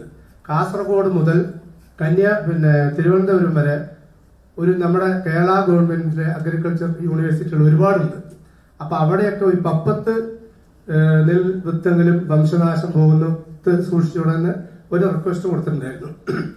അതുപോലെ ഇപ്പോ ഞങ്ങൾ കൃഷിയിലേക്ക് എന്നുള്ളൊരു പരിപാടി ഉണ്ടായിരുന്നു. അപ്പൊ ഞാനിപ്പോ 5 ഏക്കർ കൃഷി ചെയ്യുന്നുണ്ട്. ഇപ്പോ സാറിന് നേരത്തെ പറഞ്ഞതുപോലെ ഞാനിപ്പോ 1 ഏക്കറിൽ 2 ടൺ നെല്ല് ഞാൻ ഉത്പാദിപ്പിച്ചാൽ 2,200 എടുക്കുള്ളൂ ഗവൺമെന്റ്. ബാക്കിയുള്ള നെല്ല് നമ്മൾ ഇതുപോലെ രാമാട്ടൻ എന്ന് പറഞ്ഞതുപോലെ കൃഷി ഓഫീസറുടെ മുമ്പിൽ പോയി കാല് പിടിക്കണം. അങ്ങനെയുള്ള ഒരുപാട് സാങ്കേതികമായിട്ടുള്ള പ്രശ്നങ്ങളുണ്ട്. പിന്നെ ഞാനെന്ന് പറഞ്ഞിട്ടുണ്ടെങ്കിൽ അല്ലെങ്കിൽ ഞങ്ങളുടെ ആ ഭാഗത്ത് പറഞ്ഞ കുറെ കർഷകർ ജയ് ജവാൻ ജയ് കിസാൻ എന്ന് പറഞ്ഞവര് ഞാനൊരു കർഷകനാണ് എന്നുള്ളൊരു അഹങ്കാരത്തോടു കൂടി തന്നെയാണ് ഞാൻ എല്ലാവരുടെയും സംസാരിക്കുന്നത്. അപ്പോൾ എന്റെ മകൻ IT മേഖലയൊക്കെ കഴിഞ്ഞിട്ട് ഞാൻ കൃഷിയിലേക്ക് ഇറക്കാൻ നിന്നപ്പോൾ അവൻ പറഞ്ഞു നമ്മളിപ്പോ കൃഷിയിൽ ഇറങ്ങിയിട്ട് ഇപ്പൊ എന്ത് കാര്യം എന്താണെന്നൊക്കെ ചോദിച്ചിട്ട് ഇപ്പൊ ബാംഗ്ലൂരൊക്കെ IT മേഖല കഴിഞ്ഞിട്ട് ഇപ്പൊ പാലക്കാട് എന്തോ ഒരു വർക്ക് ചെയ്യുന്നുണ്ട്. ഇപ്പൊ അവൻ ഞാൻ ഇപ്പൊ ചെയ്യുന്നത് ഞവരയും രക്തശാലിയും മാത്രമാണ് ചെയ്യുന്നത്. അപ്പൊ അത് കോഴമന്നം ബ്ലോക്കിൽ നിന്ന് ഒരു പഞ്ചായത്തിൽ നിന്ന് ഇഷ്ടപ്പെട്ട് വരണല്ലോ, കഷ്ടപ്പെട്ട് വരാതെ ഇഷ്ടപ്പെട്ട് വരുന്ന 40 വയസ്സിൽ താഴെയുള്ള ചെറുപ്പക്കാര് ഇപ്പൊ ഞാൻ എന്റെ കാലം കഴിഞ്ഞിട്ടുണ്ടെങ്കിൽ ഈ കൃഷി നിലനിൽക്കണമല്ലോ. അപ്പൊ 10 കൊല്ലം ഇപ്പൊ കഴിഞ്ഞു കഴിഞ്ഞിട്ടുണ്ടെങ്കിൽ നല്ലൊരു മണ്ണ് നമ്മുടെ കേരളത്തിൽ ഉണ്ടാവില്ല എന്നുള്ളൊരു ഞാൻ കുറെ പഠനം നടത്തിയപ്പോൾ കണ്ടുപോയി. അപ്പോ 10 പഞ്ചായത്തിൽ നിന്ന് 40 വയസ്സിന് താഴെയുള്ള 10 കർഷകരെ ഞങ്ങളിപ്പോ റെഡിയാക്കിയിട്ട് രക്തശാലിയും ഞവരയും ഇപ്പൊ ഉത്പാദിപ്പിക്കുന്നുണ്ട്. അത് മാർക്കറ്റിംഗ് ഞങ്ങൾക്ക് ചെയ്യണം. അതിന് എന്താണ് വഴി? കാരണം അതിന് മകന് അതിന്റെ കുറെ കാര്യങ്ങൾ നിൽക്കുന്നുണ്ട്. മകന് 24 വയസ്സായിട്ടുള്ള അങ്ങനെ 34, 35, 40 വയസ്സിലുള്ള ചെറുപ്പക്കാര് ഭാവി തലമുറയ്ക്ക് ഇത് പോകാതിരിക്കാൻ വേണ്ടി ഞങ്ങൾ കുറെ കർഷകർ 300 കർഷക ചെറുപ്പക്കാർ ചെയ്യുന്നുണ്ട്. അതിന് ഞാൻ ഇനിയിപ്പോ അവിടെ പോയിട്ട് അവർക്ക് എന്ത് നിർദ്ദേശമാണ് കൊടുക്കേണ്ടത്? എന്തായാലും വളരെ നല്ലൊരു ഉദ്യമമാണ് നിങ്ങൾ ചെയ്യുന്നത്. ബിക്കോസ് ചെറുപ്പക്കാരിലേക്കും കൃഷി എന്താണെന്ന് അല്ല കൃഷിയുടെ കൾച്ചറും എത്തിക്കാനുള്ള ഉദ്യമത്തിന് എന്തായാലും നന്ദി പറയുന്നു. പിന്നെ നിങ്ങൾ പറഞ്ഞത് നമ്മളെ രക്തശാലി അല്ലെങ്കിൽ ഞവര നമ്മളെ ട്രഡീഷണൽ ആയിട്ടുള്ള പിന്നെ വെറൈറ്റീസ് കൃഷി ചെയ്യുന്നു. അതിന്റെ എന്ത് നമുക്ക് ചെയ്യാൻ പറ്റും? ശാലി വെറൈറ്റി എന്നൊക്കെ പറഞ്ഞു കഴിഞ്ഞാൽ പണ്ടത്തെ ഒരു എലൈറ്റ് ഗ്രൂപ്പുകൾ മാത്രം കഴിച്ചുകൊണ്ടിരുന്ന ഒരു സാധനമാണ് ശാലി വെറൈറ്റി, രക്തശാലി. അപ്പോ ഈ ഉൽപ്പന്നത്തിന് റെഡ് കളറ് പിന്നെ കൂടുതൽ ആന്റി ഓക്സിഡന്റ് ഉള്ള സാധനം. അപ്പൊ അതുകൊണ്ട് തന്നെ നമ്മൾ മാർക്കറ്റ് ചെയ്യുന്ന സമയത്ത് അത് ആ ആന്റി ഓക്സിഡന്റ് പ്രോപ്പർട്ടി പറഞ്ഞ് നമ്മൾ ബ്രാൻഡ് ചെയ്തിട്ട് അത് കൊടുക്കാൻ തുടങ്ങും. നമ്മളിപ്പോ ഞവരയുടെ കേസിൽ ഞവര നമുക്ക് തന്നെ അറിയാം, ഈ ഭാഗത്തുള്ള ഞവര ഉണ്ണി എന്ന് പറഞ്ഞു കഴിഞ്ഞാൽ ഞവര ബ്രാൻഡ് ചെയ്തിട്ടാണ് ആ പ്രോഡക്റ്റ് കൊടുക്കുന്നത് കിലോയ്ക്ക്. അപ്പൊ അതുമാതിരി ബ്രാൻഡ് ബിൽഡിംഗ് കൊണ്ടുവന്നു കഴിഞ്ഞു കഴിഞ്ഞാൽ ഞവരയ്ക്കും അതുമാതിരി തന്നെ രക്തശാലിക്ക് നമുക്ക് കൊണ്ടുവരാൻ പറ്റും. അതൊന്ന് ബ്രാൻഡ് ചെയ്തിട്ട് ആ രക്തശാലിയുടെ പ്രൊഡക്റ്റ് ആയിട്ട് നമ്മളെ ഓൺ പ്രോഡക്റ്റ് ആയിട്ട് നമുക്ക് കൊടുക്കാൻ പറ്റും. 2, രക്തശാലി റൈസും അവരെയൊക്കെ കൊടുക്കുന്ന സമയത്ത് ഫുൾ ബ്രാൻ ആയിട്ട് തവിടോട് കൂടിയിട്ട് കൊടുക്കാൻ സാധിക്കുകയാണെങ്കിൽ അത് നല്ലത്. അപ്പൊ ഈ തവിടോട് കൂടി കൊടുക്കുമ്പോൾ ശ്രദ്ധിക്കേണ്ട ഒരു കാര്യം എന്ന് പറയുകയാണെങ്കിൽ തവിട് ഫുഡ് നീള് നിൽക്കുമ്പോൾ അതിനെ ഓപ്പൺ ആയിട്ട് പണ്ട് നേരത്തെ നമ്മൾ കൊടുത്തിരുന്ന മാതിരി കൊടുക്കാൻ പറ്റില്ല. തവിട് എണ്ണ കൂടുതൽ അതിനകത്ത് നിൽക്കുന്ന സമയത്ത് അത് കേട് വരാൻ ചാൻസ് ഉണ്ട് കൂടുതൽ. അപ്പൊ അതുകൊണ്ട് തന്നെ നമ്മൾ സാധാരണ ഫുൾ തവിടുള്ള രക്തശാലിയോ അല്ലെങ്കിൽ അരികളോ വിൽക്കുകയാണെന്നുണ്ടെങ്കിൽ അത് വാക്യൂം പാക്ക് ചെയ്തിട്ട് നമ്മൾ കട്ടി വളി നട്ട്സ് ഒക്കെ കണ്ടിട്ടില്ലേ പാക്ക് ചെയ്തിട്ട് ഓക്സിജനെ കംപ്ലീറ്റ്ലി പുറം തള്ളിയിട്ടുള്ള പാക്കറ്റ് വഴിയാണ് നമ്മൾ ചെയ്യുന്നത്. അപ്പൊ ആ രീതിയിൽ അതിനെ എക്സ്പോർട്ട് ചെയ്ത സ്പെഷ്യൽ മാർക്കറ്റ് കാണാൻ സാധിക്കണം. പിന്നെ അതിൻ്റെതായിട്ടുള്ള പുട്ടുപൊടിയെന്നോ അല്ലെങ്കിൽ പ്രോഡക്ട്സ് ഒന്നോ പറഞ്ഞിട്ട് നമുക്ക് കൊടുക്കാൻ സാധിക്കുകയാണെങ്കിൽ നല്ലതാണ്. മറ്റതിലേക്ക് കൂടെ കലർപ്പില്ലാതെ രക്തശാലിയുടെ പുട്ടുപൊടി എന്നൊക്കെ പറഞ്ഞിട്ട് ആ രീതിയിൽ തന്നെ ബ്രാൻഡ് ചെയ്ത് കൊടുക്കാൻ പറ്റുകയാണെങ്കിൽ അതും കൂടി ഒരു സൊല്യൂഷൻ. പിന്നെ ഇപ്പൊ നമ്മുടെ മയിൽ ഗ്രൂപ്പ് ഗാബ റൈസ് എന്ന് പറഞ്ഞ മാതിരി മുളപ്പിച്ചിട്ട് കൊടുക്കുന്നുണ്ട്. അപ്പൊ മുളപ്പിച്ചിട്ടുള്ള അവലോ അതിന്റെ മുളപ്പിച്ചിട്ടുള്ള രക്തശാലി കൊണ്ടുള്ള അവലോ അല്ലെങ്കിൽ പിന്നെ മുളപ്പിച്ച നെല്ലിന്റെ അവലെന്ന് പറയുകയാണെങ്കിൽ കുറച്ചും കൂടെ ഗാമ കണ്ടന്റ് കൂടെ എന്ന് വെച്ചാൽ ഗാമ അമിനോ ബ്യൂട്ടാരിക് ആസിഡ് എന്ന് പറയും. നമ്മളെ സിഗ്നൽസും കുറച്ച് കൂടുതൽ നമ്മളുടെ ബോഡിയിൽ കൂടെ ഉള്ള പിന്നെ എന്താ പറയാ ആക്ടിവിറ്റീസ് എൻഹാൻസ് ചെയ്യാൻ പറ്റുന്ന ഒരു സാധനം കൂടിയാണ്. അപ്പൊ ഈ ഗാബ കണ്ടന്റ് കൂടുതലുള്ള ഈ പ്രോഡക്റ്റ് ഉള്ളത് കാരണം മയിൽ ഗ്രൂപ്പ് എന്ന് പറഞ്ഞിട്ട് വീണ്ടും കണ്ണൂർ ഭാഗത്തുള്ളവര് അത് മാർക്കറ്റ് ചെയ്യാൻ തുടങ്ങിയിട്ടുണ്ട്. അപ്പൊ അത് നമുക്ക് തിരികെ കൊണ്ടുവരാം. അപ്പൊ അങ്ങനെ സ്പെഷ്യൽ ആയിട്ടുള്ള പ്രോഡക്ട്സും ആ സ്പെഷ്യൽ റൈസിനെ അതേ രീതിയിൽ ബ്രാൻഡ് ചെയ്യാൻ കൂടി പറ്റുകയാണെങ്കിൽ കുറച്ചും കൂടെ നമ്മളെ കർഷകർക്ക് ഉൽപാദനം ലാഭവിഹിതം കൂട്ടാൻ സാധിക്കും. സ്റ്റുഡൻസിന് ആർക്കും സംശയങ്ങളില്ല. ഞാൻ രാമേട്ടന് നല്ലൊരു മറുപടി കൊടുക്കാൻ അതുകൊണ്ട് പിള്ളേർ ആരെങ്കിലും എന്തെങ്കിലുമൊക്കെ പറയും. എഞ്ചിനീയേഴ്സ് അല്ലേ? Hello sir. യെസ്. എവിടെ കാണാനില്ലല്ലോ ആളെ? Okay sir. Please introduce Nizam yourself. എൻ്റെ പേര് നിസാം സരി, എയറോനോട്ടിക്കൽ സ്റ്റുഡൻ്റ് ആണ്, ഫൈനൽ ഇയർ. അപ്പോൾ കുറച്ച് ക്വസ്റ്റ്യൻസ് ഉണ്ടായിരുന്നു സാർ. അതിൽ ഇപ്പം നമ്മൾ സാർ സംസാരിച്ചിട്ടുണ്ടായിരുന്നല്ലോ, ഇൻഡസ്ട്രിയൽ ലെവലിൽ നമുക്ക് അഗ്രികൾച്ചർ പ്രൊഡക്ഷൻ ചെയ്യുമ്പോൾ അതിൽ ഈ ജൈവ കൃഷി എത്രത്തോളം അതിൽ പ്രാധാന്യമുണ്ട്, അത് നമുക്ക് ഈ പെസ്റ്റിസൈഡ്സ് ഉപയോഗിച്ച് ചെയ്യുന്ന അത്രയ്ക്ക് ഈൽഡ് കിട്ടുമോ? ആ ഒരു ക്വസ്റ്റ്യൻസിന് ഒരു ക്ലാരിഫിക്കേഷൻ വേണമായിരുന്നു. ഒറ്റ ചോദ്യമുള്ളോ? കുറെ ചോദ്യങ്ങൾ ഉണ്ടെന്ന് പറയാം. ഞാൻ അതിന് ഉത്തരം ഞാൻ എന്റെ സംസാരിക്കുമ്പോഴേ ഞാൻ പറഞ്ഞിട്ടുണ്ടായിരുന്നു. നമ്മളുടെ പോപ്പുലേഷൻ, നമ്മളുടെ ജനസംഖ്യ കൂടി വരുന്ന സമയത്ത് ഫീൽഡ് ക്രോപ്സിന് നമുക്ക് ഓർഗാനിക് ചെയ്ത് കഴിഞ്ഞാൽ നമുക്ക് മുതലാവില്ല. എന്നുവെച്ചാൽ എത്ര ആളുകളെ നമുക്ക് ഭക്ഷണം കഴിക്കണം അല്ലെ? ആ സമയത്ത് നമ്മളുടെ ഉത്പാദനം കുറഞ്ഞു കഴിഞ്ഞാൽ ബുദ്ധിമുട്ടാണ്.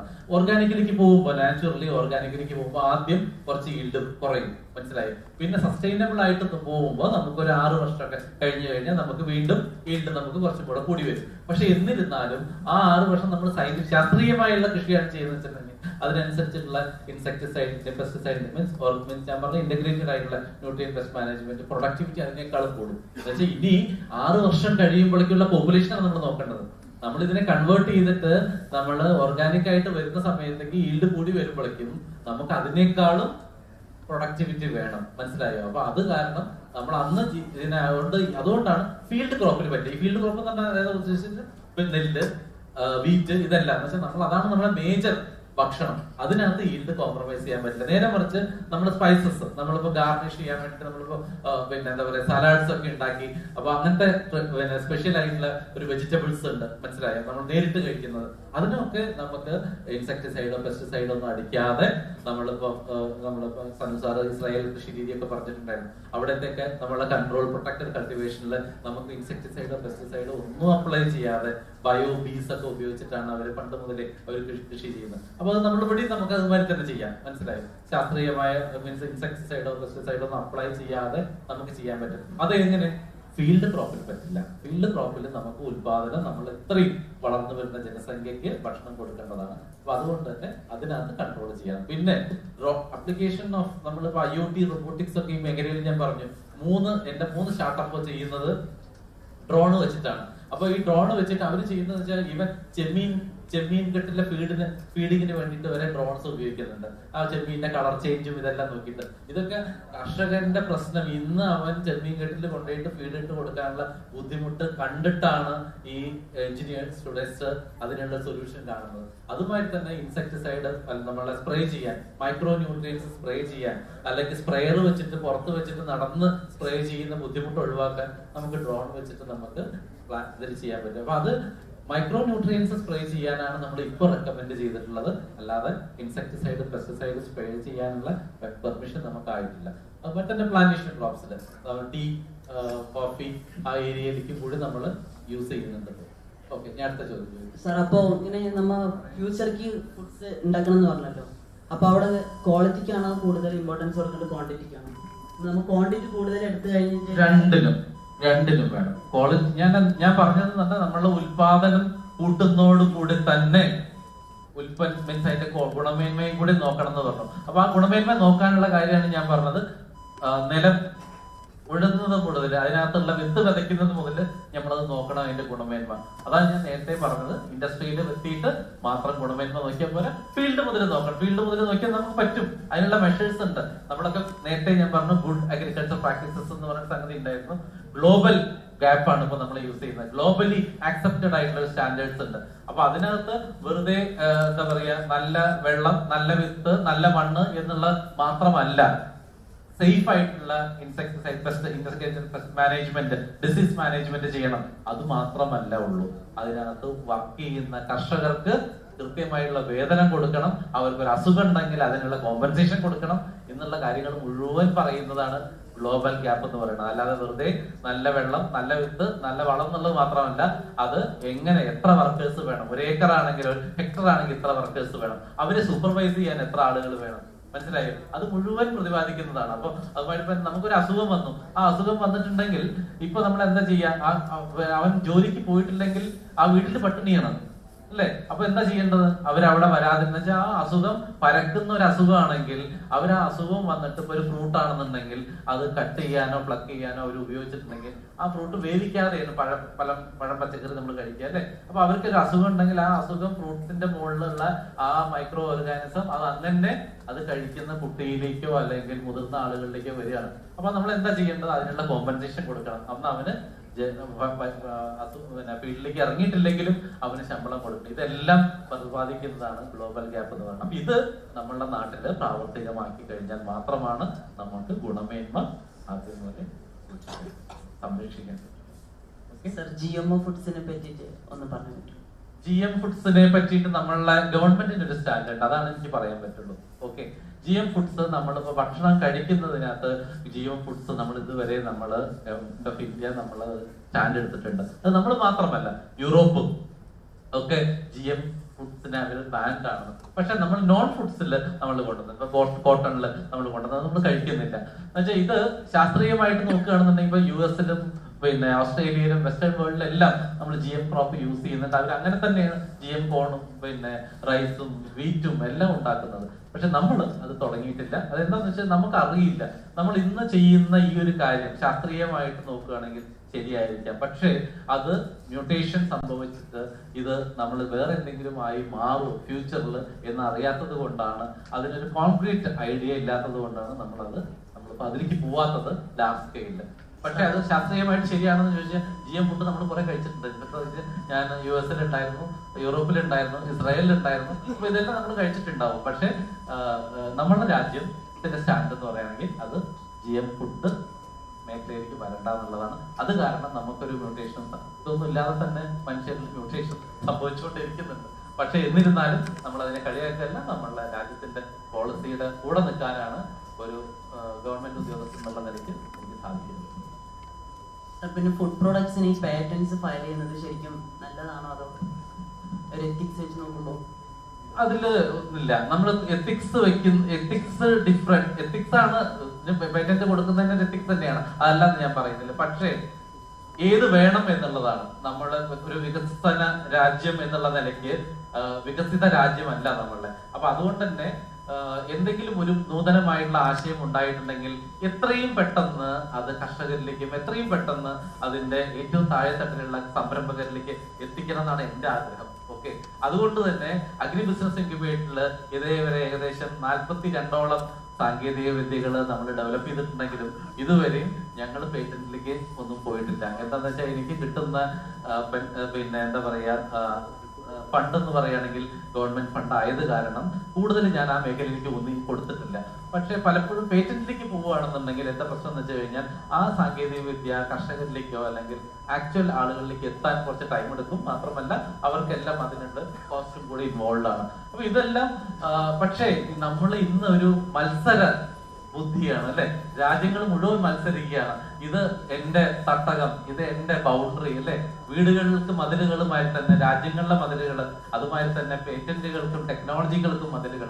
അപ്പോ നമ്മൾ ഓരോരുത്തരും നമ്മളുടെ സമ്പാദ്യം കൂട്ടാനും നമ്മളെ ഇൻസ്റ്റിറ്റ്യൂഷന്റെ യശസ് എങ്ങനെ മുന്നോട്ട് പോവാം എന്നുള്ളതാണ് ഓരോരുത്തരും നോക്കുന്നത്. അപ്പൊ നമ്മൾ ആ രീതിയിൽ നോക്കുമ്പോൾ ഇന്നത്തെ ഒരു മാറുന്ന ഈ ഒരു സംസ്കാരത്തിലേക്ക് അത് എത്തിക്സ് കുറവാന്ന് ഞാൻ പറയുന്നില്ല.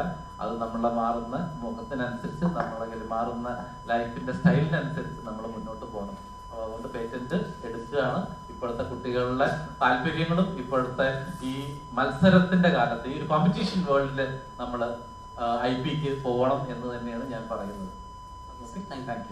Thank you all for making it a very interactive and wonderful session. With this, we hand over the session to Master Ceremony to move on for the award ceremony part of the program.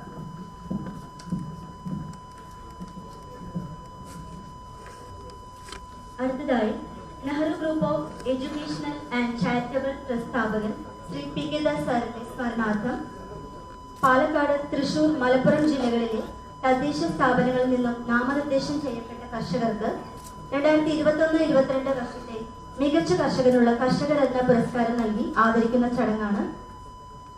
അതിനായി മുഖ്യാതിഥി പത്മശ്രീ ചെറുവയൽ രാമൻ അവർകളെ ഹാർദമായി ക്ഷണിക്കുന്നു. അതുമായി Shri CM പത്മകൃഷ്ണൻ, Palakkad ജില്ലയിലെ കൊടുവായൂർ ഗ്രാമപഞ്ചായത്തിലെ മികച്ച കർഷകൻ.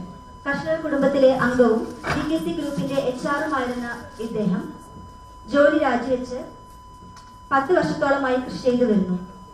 കൊടുവായൂർ ഗ്രാമപഞ്ചായത്തിലെ 2022 യുവ കർഷക അവാർഡ് ജേതാവാണ്. അദ്ദേഹത്തെ സാദരം ക്ഷണിച്ചുകൊള്ളുന്നു.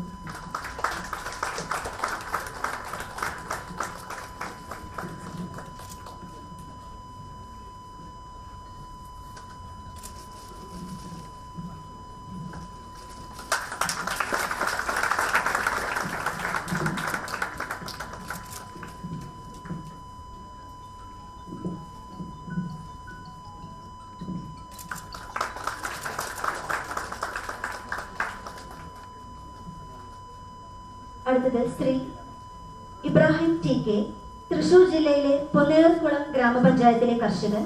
30 വർഷമായി കൃഷി ചെയ്തു വരുന്നു. നെല്ല്, ഓറഞ്ച്, വാഴ തുടങ്ങിയ ഇനങ്ങളാണ് പ്രധാന കൃഷി. കാർഷിക രംഗത്ത് നിരവധി അവാർഡുകൾക്ക് അർഹനായിട്ടുണ്ട്. സാറിനെ ആദരവോടെ സ്വാഗതം ചെയ്യുന്നു.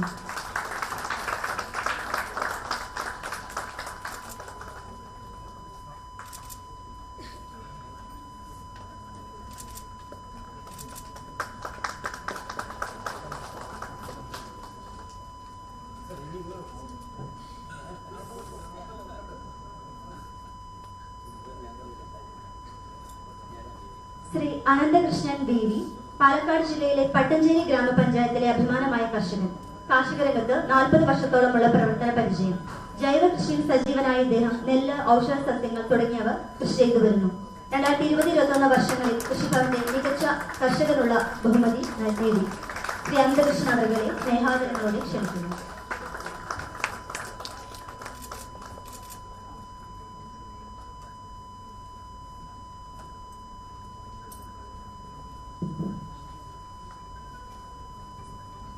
ശ്രീ ഷാജി ജോസഫ്, പാലക്കാട് ജില്ലയിലെ കാഞ്ഞിരപ്പുഴ ഗ്രാമപഞ്ചായത്തിലെ കർഷകൻ. 2020-21 വർഷത്തെ മികച്ച കർഷകനുള്ള പുരസ്കാരം പഞ്ചായത്തിൽ നിന്നും ഏറ്റുവാങ്ങി. Vegetable and fruit promotion council Kerala പ്രസിഡന്റായും 6 വർഷമായി കാർഷിക കർമ്മസേന സെക്രട്ടറിയായും പ്രവർത്തിച്ചു വരുന്നു. ശ്രീ ഷാജി ജോസഫ് അവരുടെ വേദിയിലേക്ക് സ്വാഗതം ചെയ്യുന്നു.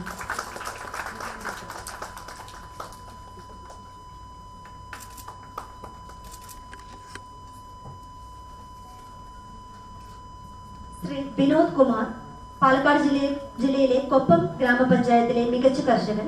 പ്രൈവറ്റ് മെഡിക്കൽ റെപ്രസെന്റേറ്റീവായി പ്രവർത്തിച്ചതിനു ശേഷം 40 വർഷത്തോളമായി കാർഷിക രംഗത്ത് സജീവമായി പ്രവർത്തിച്ചു വരുന്നു.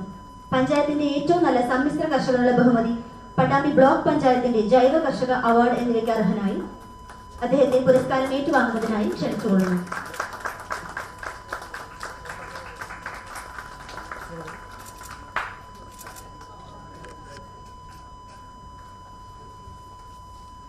ശ്രീ എ പി ശക്തി പാലക്കാട് ജില്ലയിലെ പട്ടിത്തറ ഗ്രാമപഞ്ചായത്തിന്റെ കർഷകൻ. ITI പഠനം പൂർത്തിയാക്കിയതിനു ശേഷം കർഷക രംഗത്ത് 25 വർഷമായി പ്രവർത്തിച്ചു വരുന്നു. 10 ഏക്കറോളം വരുന്ന കൃഷിഭൂമിയിൽ പ്രധാനമായും നെൽകൃഷി ചെയ്തു വരുന്നു. കൃഷിക്ക് പുറമെ ഡയറി ഫാം കൂടി നടത്തി വരുന്നു. അദ്ദേഹത്തെ സാദരം ക്ഷണിക്കുന്നു.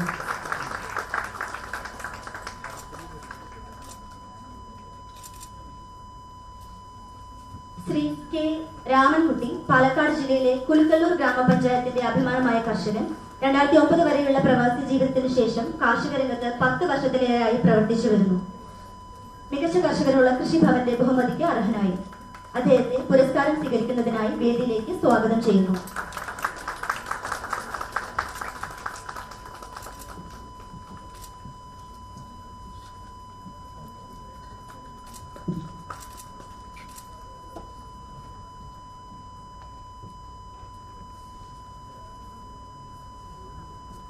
അനുമോദനം നൽകിയ പത്മശ്രീ ചെറുവയൽ രാമൻ അവർക്ക് ഹൃദയത്തിന്റെ ഭാഷയിൽ നന്ദി പറയുന്നു. പുരസ്കാരം നൽകുന്നതിനായി വിശിഷ്ടാതിഥി പ്രൊഫസർ സാനു ജേക്കബ് സാറിനെ സാദരം ക്ഷണിക്കുന്നു. അടുത്തതായി രമേശ് BR പാലക്കാട് ജില്ലയിലെ മങ്കര ഗ്രാമപഞ്ചായത്തിലെ കർഷകൻ. 35 വർഷമായി കൃഷി ചെയ്തു വരുന്നു. കൃഷിഭവന്റെ 2022 മികച്ച കർഷകനായി തിരഞ്ഞെടുക്കപ്പെട്ടിട്ടുണ്ട്. സാറിന്റെ വേദിയിലേക്ക് ക്ഷണിച്ചുകൊള്ളുന്നു.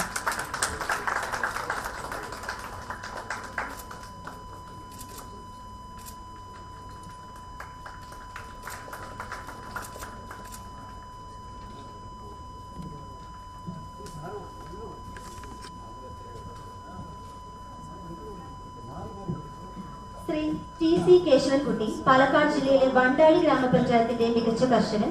55 വർഷമായി പരമ്പരാഗതമായി കൃഷി ചെയ്തു വരുന്നു. വണ്ടാടി ഗ്രാമപഞ്ചായത്തിന്റെ മികച്ച കർഷകൻ എന്ന ബഹുമതിക്ക് 3 തവണ അർഹനായി. അദ്ദേഹത്തിന്റെ അസാന്നിധ്യത്തിൽ പുരസ്കാരം ഏറ്റുവാങ്ങുന്നതിനായി അദ്ദേഹത്തിന്റെ മകളും ഈ കോളേജിലെ അധ്യാപികയുമായ ശ്രീമതി ഡയാനെ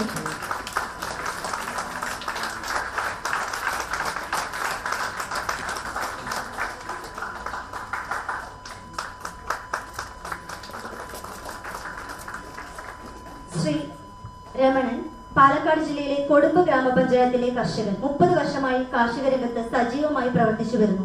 ഏറ്റവും നല്ല കർഷകനായി ഗ്രാമപഞ്ചായത്ത് തെരഞ്ഞെടുത്തിട്ടുണ്ട്. അഗ്രോ സർവീസ് സെന്ററിന്റെ ട്രഷററായി പ്രവർത്തിച്ചു വരുന്നു. ശ്രീ രമണൻ അവർകളെ പുരസ്കാരം സ്വീകരിക്കുന്നതിനായി ക്ഷണിക്കുന്നു.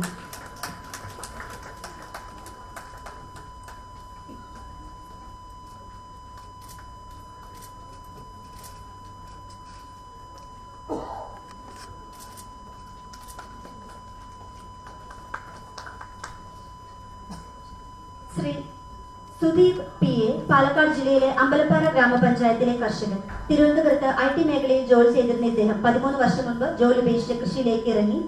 പുൽവെട്ടി യന്ത്രം കൊയ്ത്തിനും ഉപയോഗിക്കാമെന്ന് തെളിയിച്ചു. ഹൈടെക് സംവിധാനം ഉപയോഗിച്ച് കൃഷി ചെയ്യുന്നതിന് അമ്പലപ്പാറ കൃഷിഭവന്റെ മികച്ച യുവ കർഷകനുള്ള അവാർഡ് ലഭിച്ചിട്ടുണ്ട്. സാറിനെ ഹാർദമായി വേദിയിലേക്ക് സാദരം ക്ഷണിച്ചുകൊള്ളുന്നു.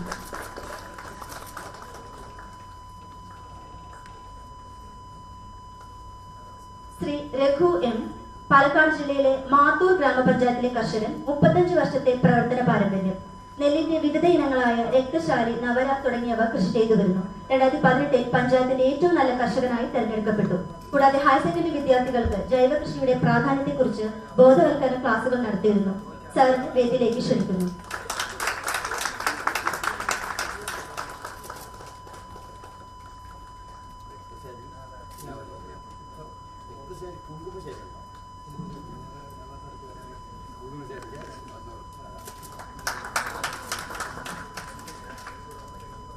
ശ്രീ TR സന്തോഷ് കുമാർ പാലക്കാട് ജില്ലയിലെ പൊൽപ്പുളി ഗ്രാമപഞ്ചായത്തിലെ കർഷകൻ. 30 വർഷത്തോളമായി നെല്ല്, നാണ്യവിളകൾ എന്നിവ കൃഷി ചെയ്തു വരുന്നു.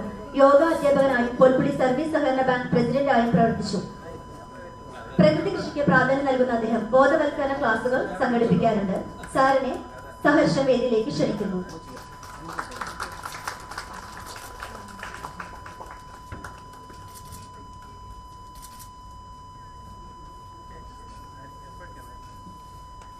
ശ്രീ AVM റസാഖ് പാലക്കാട് ജില്ലയിലെ മണ്ണൂർ ഗ്രാമപഞ്ചായത്തിലെ മികച്ച കർഷകൻ. 7 ഏക്കറോളം വരുന്ന കൃഷിയിടത്തിൽ നെല്ല്, പച്ചക്കറി തുടങ്ങിയ ഇനങ്ങൾ കൃഷി ചെയ്തു വരുന്നു. ആത്മയുടെ 2012 അംഗീകാരത്തിന് അർഹനായി. മണ്ണൂർ ഗ്രാമപഞ്ചായത്തിന്റെ മികച്ച കർഷകൻ എന്ന ബഹുമതി 2 തവണ ലഭിച്ചിട്ടുണ്ട്. സാറിന്റെ പുരസ്കാരം ഏറ്റുവാങ്ങുന്നതിനായി സാദരം ക്ഷണിക്കുന്നു.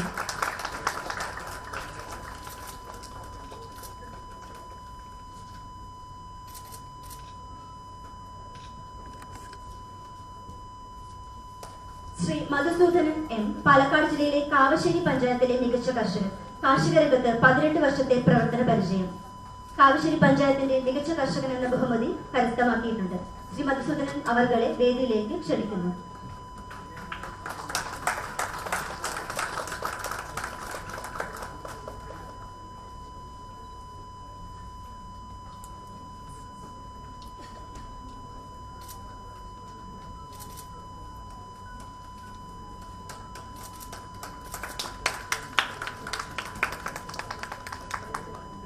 ശ്രീ ഗോവിന്ദരാജ്, പാലക്കാട് ജില്ലയിലെ വടകരപ്പടി ഗ്രാമപഞ്ചായത്തിലെ മികച്ച കർഷകൻ. 40 വർഷത്തോളമായി കാർഷിക രംഗത്ത് സജീവം. പ്രസ്തുത പഞ്ചായത്തിന്റെ മികച്ച കർഷകൻ എന്ന അവാർഡിന് അർഹനായിട്ടുണ്ട്. ശ്രീ ഗോവിന്ദരാജ് അവർകളെ സഹർഷം സ്വാഗതം ചെയ്യും.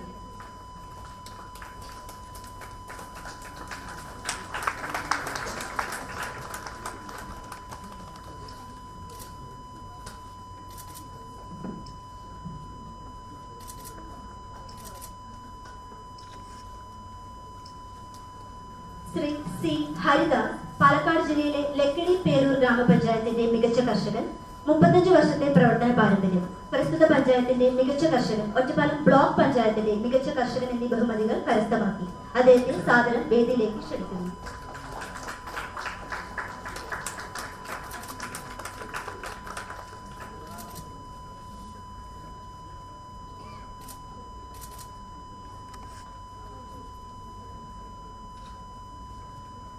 ശ്രീ പി സുകുമാരൻ, ഒറ്റപ്പാലം മുനിസിപ്പാലിറ്റിയിലെ മികച്ച കർഷകൻ. കാർഷിക രംഗത്ത് 50 വർഷത്തെ സജീവ സാന്നിധ്യം. ഒറ്റപ്പാലം മുനിസിപ്പാലിറ്റിയുടെ മികച്ച കർഷകൻ എന്ന ബഹുമതി കരസ്ഥമാക്കി. അദ്ദേഹത്തെ പുരസ്കാരം ഏറ്റുവാങ്ങുന്നതിനായി വേദിയിലേക്ക് സ്നേഹാദരങ്ങളോടെ ക്ഷണിച്ചുകൊള്ളുന്നു.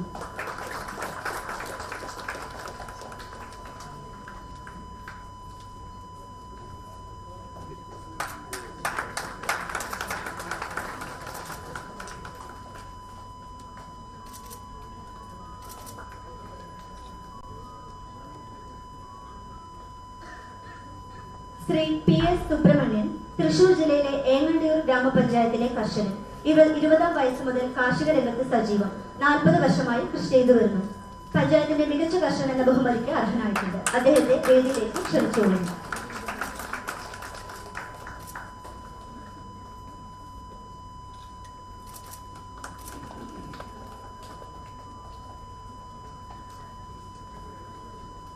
ശ്രീ ശ്രീകുമാർ കെ ജി, തൃശൂർ ജില്ലയിലെ വല്ലച്ചിറ ഗ്രാമപഞ്ചായത്തിലെ കർഷകൻ. 4 ഏക്കറോളം വരുന്ന ഭൂമിയിൽ നെല്ല്, ജാതി തുടങ്ങിയ ഇനങ്ങൾ കൃഷി ചെയ്തു വരുന്നു. ഗ്രാമപഞ്ചായത്ത്, ബ്ലോക്ക് പഞ്ചായത്ത്, വിവിധ ക്ലബ്ബുകൾ എന്നിവിടെ മികച്ച കർഷകൻ എന്ന ബഹുമതിക്ക് കരസ്ഥമാക്കി. കൂടാതെ 2022 ഒക്ടോബർ 29-ന് മികച്ച കർഷക കുടുംബം എന്ന ബഹുമതി കൂടി കരസ്ഥമാക്കി. അദ്ദേഹത്തെ വേദിയിലേക്ക് സഹർഷം സ്വാഗതം ചെയ്യുന്നു.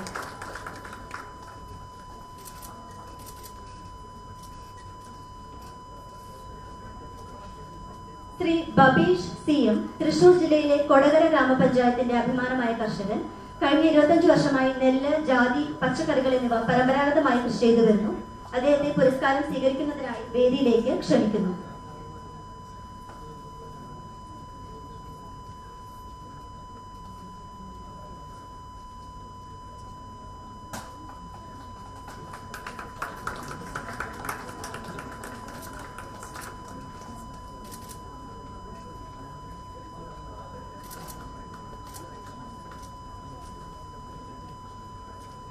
ശ്രീമതി സ്വപ്ന കല്ലിങ്കൽ, തൃശൂർ ജില്ലയിലെ പാണഞ്ചേരി ഗ്രാമപഞ്ചായത്തിലെ മികച്ച കർഷക. ഡോൺ ബോസ്കോ സെൻട്രൽ സ്കൂളിൽ കമ്പ്യൂട്ടർ അധ്യാപികയായി പ്രവർത്തനം അനുഷ്ഠിച്ചതിനു ശേഷം ഇപ്പോൾ 10 വർഷമായി കാർഷിക രംഗത്ത് സജീവം. Thrissur management best entrepreneur award, JCI Krishnaratna award, Kisan Ratna award for best woman farmer, 2021 മികച്ച കർഷകയ്ക്കുള്ള സ്റ്റേറ്റ് അവാർഡ് എന്നീ ബഹുമതികൾക്ക് അർഹയായി. ശ്രീമതി സ്വപ്ന കല്ലിങ്കലിന് സ്വാഗതം. കാരണം ഞങ്ങൾ വലിയ കൂട്ടുകാരായിരുന്നു. ഞങ്ങൾ ഒന്നിച്ച് ഞങ്ങൾ പല അവാർഡുകൾ വാങ്ങാനൊക്കെ ഞങ്ങൾ ഡൽഹിയിലേക്ക് പോയായിരുന്നു. അങ്ങനെ ഇവരുടെ ആ ദയനീയമായ ആ സങ്കടം ഇനി ഇപ്പോഴും എൻ്റെ മനസ്സിൽ നിന്ന് പോയിട്ടില്ല. കാരണം അദ്ദേഹം തോട്ടത്തിൽ കൂടി ജോലി ചെയ്തുകൊണ്ടിരിക്കുകയാണ്. പെട്ടെന്ന് ഒരു കാറ്റടിക്കുകയും വലിയൊരു മരത്തിൻ്റെ കൊമ്പടിഞ്ഞ് അദ്ദേഹം അവിടെ വീണു. അദ്ദേഹം തന്നെ അപ്പോൾ തന്നെ മരണപ്പെട്ടു പോയി. അദ്ദേഹത്തിൻ്റെ ഒരു ഭാര്യയാണിത്. കാരണം ആ കുട്ടികളെയും ആ കുടുംബത്തെയും ഞാനും എന്നെപ്പോഴും ദുഃഖത്തിൽ ആഴ്ത്തിക്കൊണ്ടിരിക്കുന്ന ഒരു സംഭവമാണ്. പക്ഷേ ഈ കുട്ടിയെ നിങ്ങളുടെ മുന്നിൽ ഒരു വല്ലാത്തൊരവസ്ഥയാണ്. കാരണം അദ്ദേഹം ഒരു കുരുമുളകിൻ്റെ ഒരു അംബാസഡർ എന്ന് പറയേണ്ടി വരും നമ്മുടെ കേരളത്തിൻ്റെ. അപ്പം നമുക്ക് കേരളത്തിൽ അങ്ങനെ ഒരു അംബാസഡർ നമുക്ക് നഷ്ടപ്പെട്ടിട്ടുണ്ട് എന്ന് കൂടി ഈ അവസരത്തിൽ ഓർമ്മപ്പെടുത്തുകയാണ്.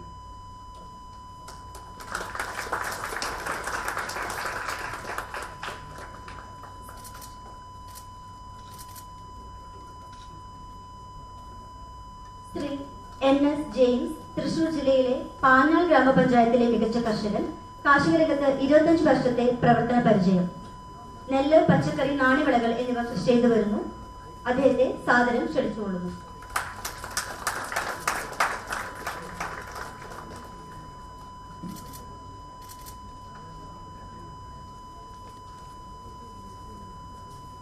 ശ്രീ ജിൻഡോ സണ്ണി, തൃശൂർ ജില്ലയിലെ പരിയാരം ഗ്രാമപഞ്ചായത്തിലെ യുവ കർഷകൻ, റബ്ബർ, ജാതി, പച്ചക്കറി തുടങ്ങിയ ഇനങ്ങൾ കൃഷി ചെയ്തു വരുന്നു. പ്രസ്തുത പഞ്ചായത്തിന്റെ യുവ കർഷകൻ എന്ന ബഹുമതി കരസ്ഥമാക്കി.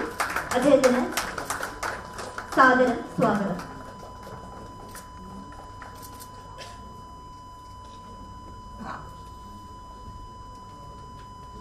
ശ്രീ അനിൽകുമാർ, തൃശൂർ ജില്ലയിലെ കാട്ടൂർ ഗ്രാമപഞ്ചായത്തിന്റെ അഭിമാനമായ കർഷകൻ, പഞ്ചായത്തിന്റെ യുവ കർഷകൻ, കർഷക സംഘത്തിന്റെ മികച്ച കർഷകൻ എന്നീ ബഹുമതികൾ നേടി.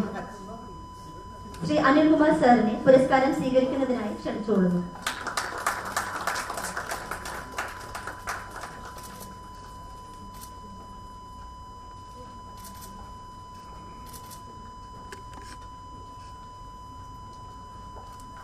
ശ്രീ മധു CB, തൃശൂർ ജില്ലയിലെ പൂമംഗലം ഗ്രാമപഞ്ചായത്തിലെ കർഷകൻ, 25 വർഷമായി പരമ്പരാഗതമായി കൃഷി ചെയ്തു വരുന്നു.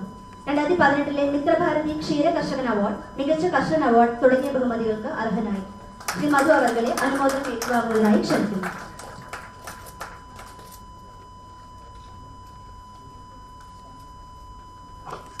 ശ്രീ കൃഷ്ണുണ്ണി P, മലപ്പുറം ജില്ലയിലെ പെരുവള്ളൂർ ഗ്രാമപഞ്ചായത്തിലെ അഭിമാനമായ കർഷകൻ, 22 വർഷത്തിലേറെയായി 11 ഏക്കറോളമുള്ള കൃഷിഭൂമിയിൽ കൃഷി ചെയ്തു വരുന്നു. പ്രസ്തുത പഞ്ചായത്ത് മികച്ച കർഷകൻ എന്ന ബഹുമതി നൽകി ആദരിച്ചു. അദ്ദേഹത്തെ വേദിയിലേക്ക് ക്ഷണിക്കുന്നു.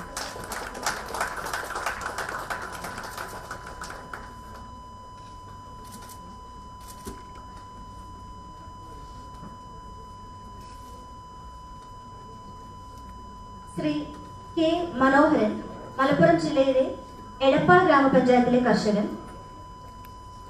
ബട്ടർനട്ട് എന്നറിയപ്പെടുന്ന ഓസ്ട്രേലിയൻ പംകിൻ ആദ്യമായി മലപ്പുറം ജില്ലയിൽ കൃഷി ചെയ്ത കർഷകൻ കൂടിയാണ് ഇദ്ദേഹം. മനോഹരൻ സാറിനെ പുരസ്കാരം സ്വീകരിക്കുന്നതിനായി വേദിയിലേക്ക് ക്ഷണിക്കുന്നു.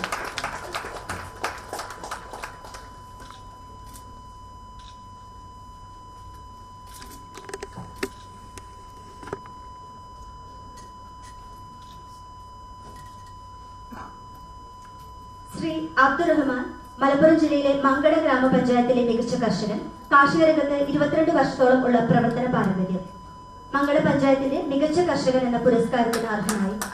ശ്രീ അബ്ദുറഹ്മാൻ അവർകളെ വേദിയിലേക്ക് സാദരം ക്ഷണിച്ചുകൊള്ളുന്നു.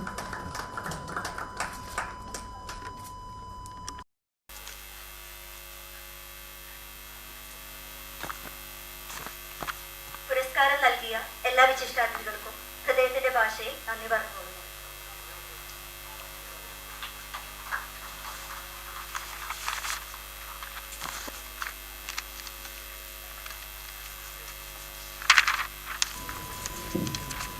Thank all the dignitaries. And before we wind up with an announcement, the head of a group of institutions is always a leap ahead in introducing advanced technology in the academic sector. And as a testimony to this, we are happy to announce the inauguration of Innovative Center for Drone Technology, which will be done by Padma Shri Tiruvayal Raman sir. I would like to invite the dignitaries on and off the dais for the inauguration of ICDT after this session. Thank you is such a prayer that cannot be seen or touched. It must be felt by the heart.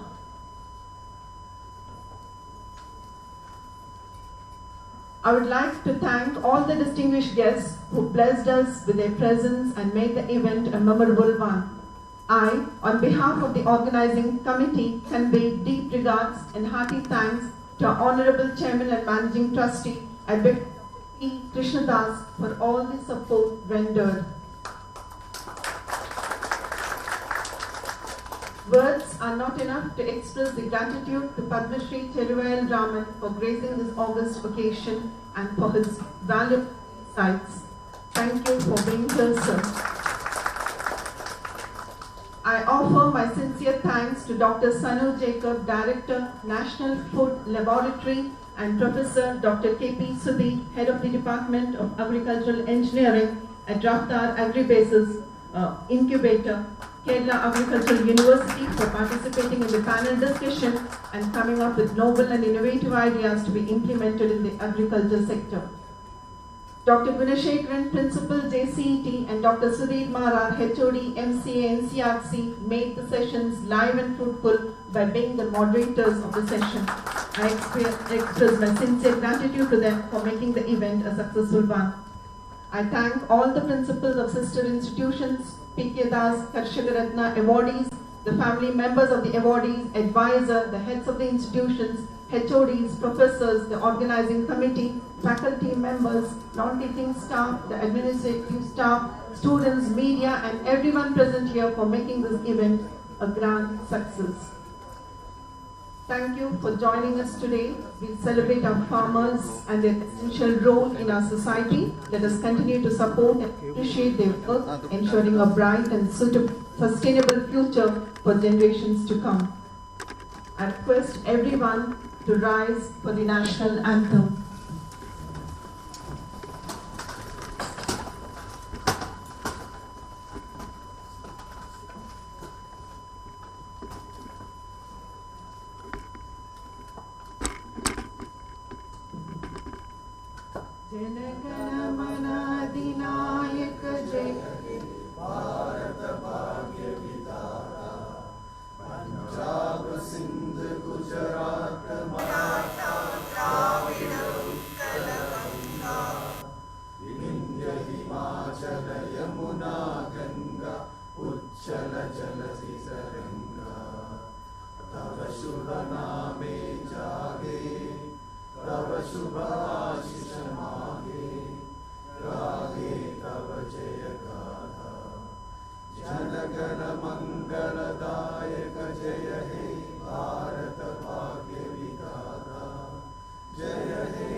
എല്ലാ award ജേതാക്കൾക്കും അവരുടെ കുടുംബാംഗങ്ങൾക്കുള്ള ഭക്ഷണം ക്യാൻറ്റീനിൽ arrange ചെയ്തിട്ടുണ്ട്.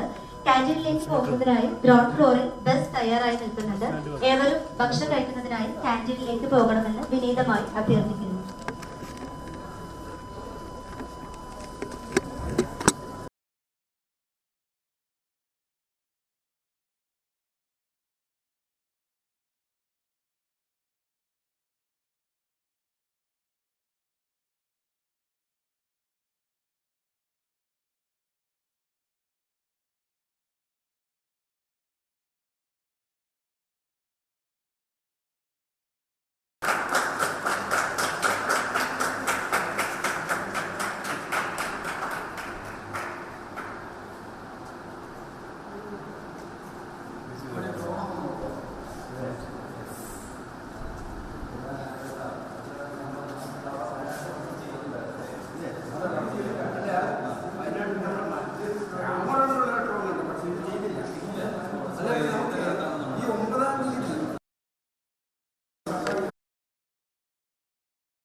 ഒരു power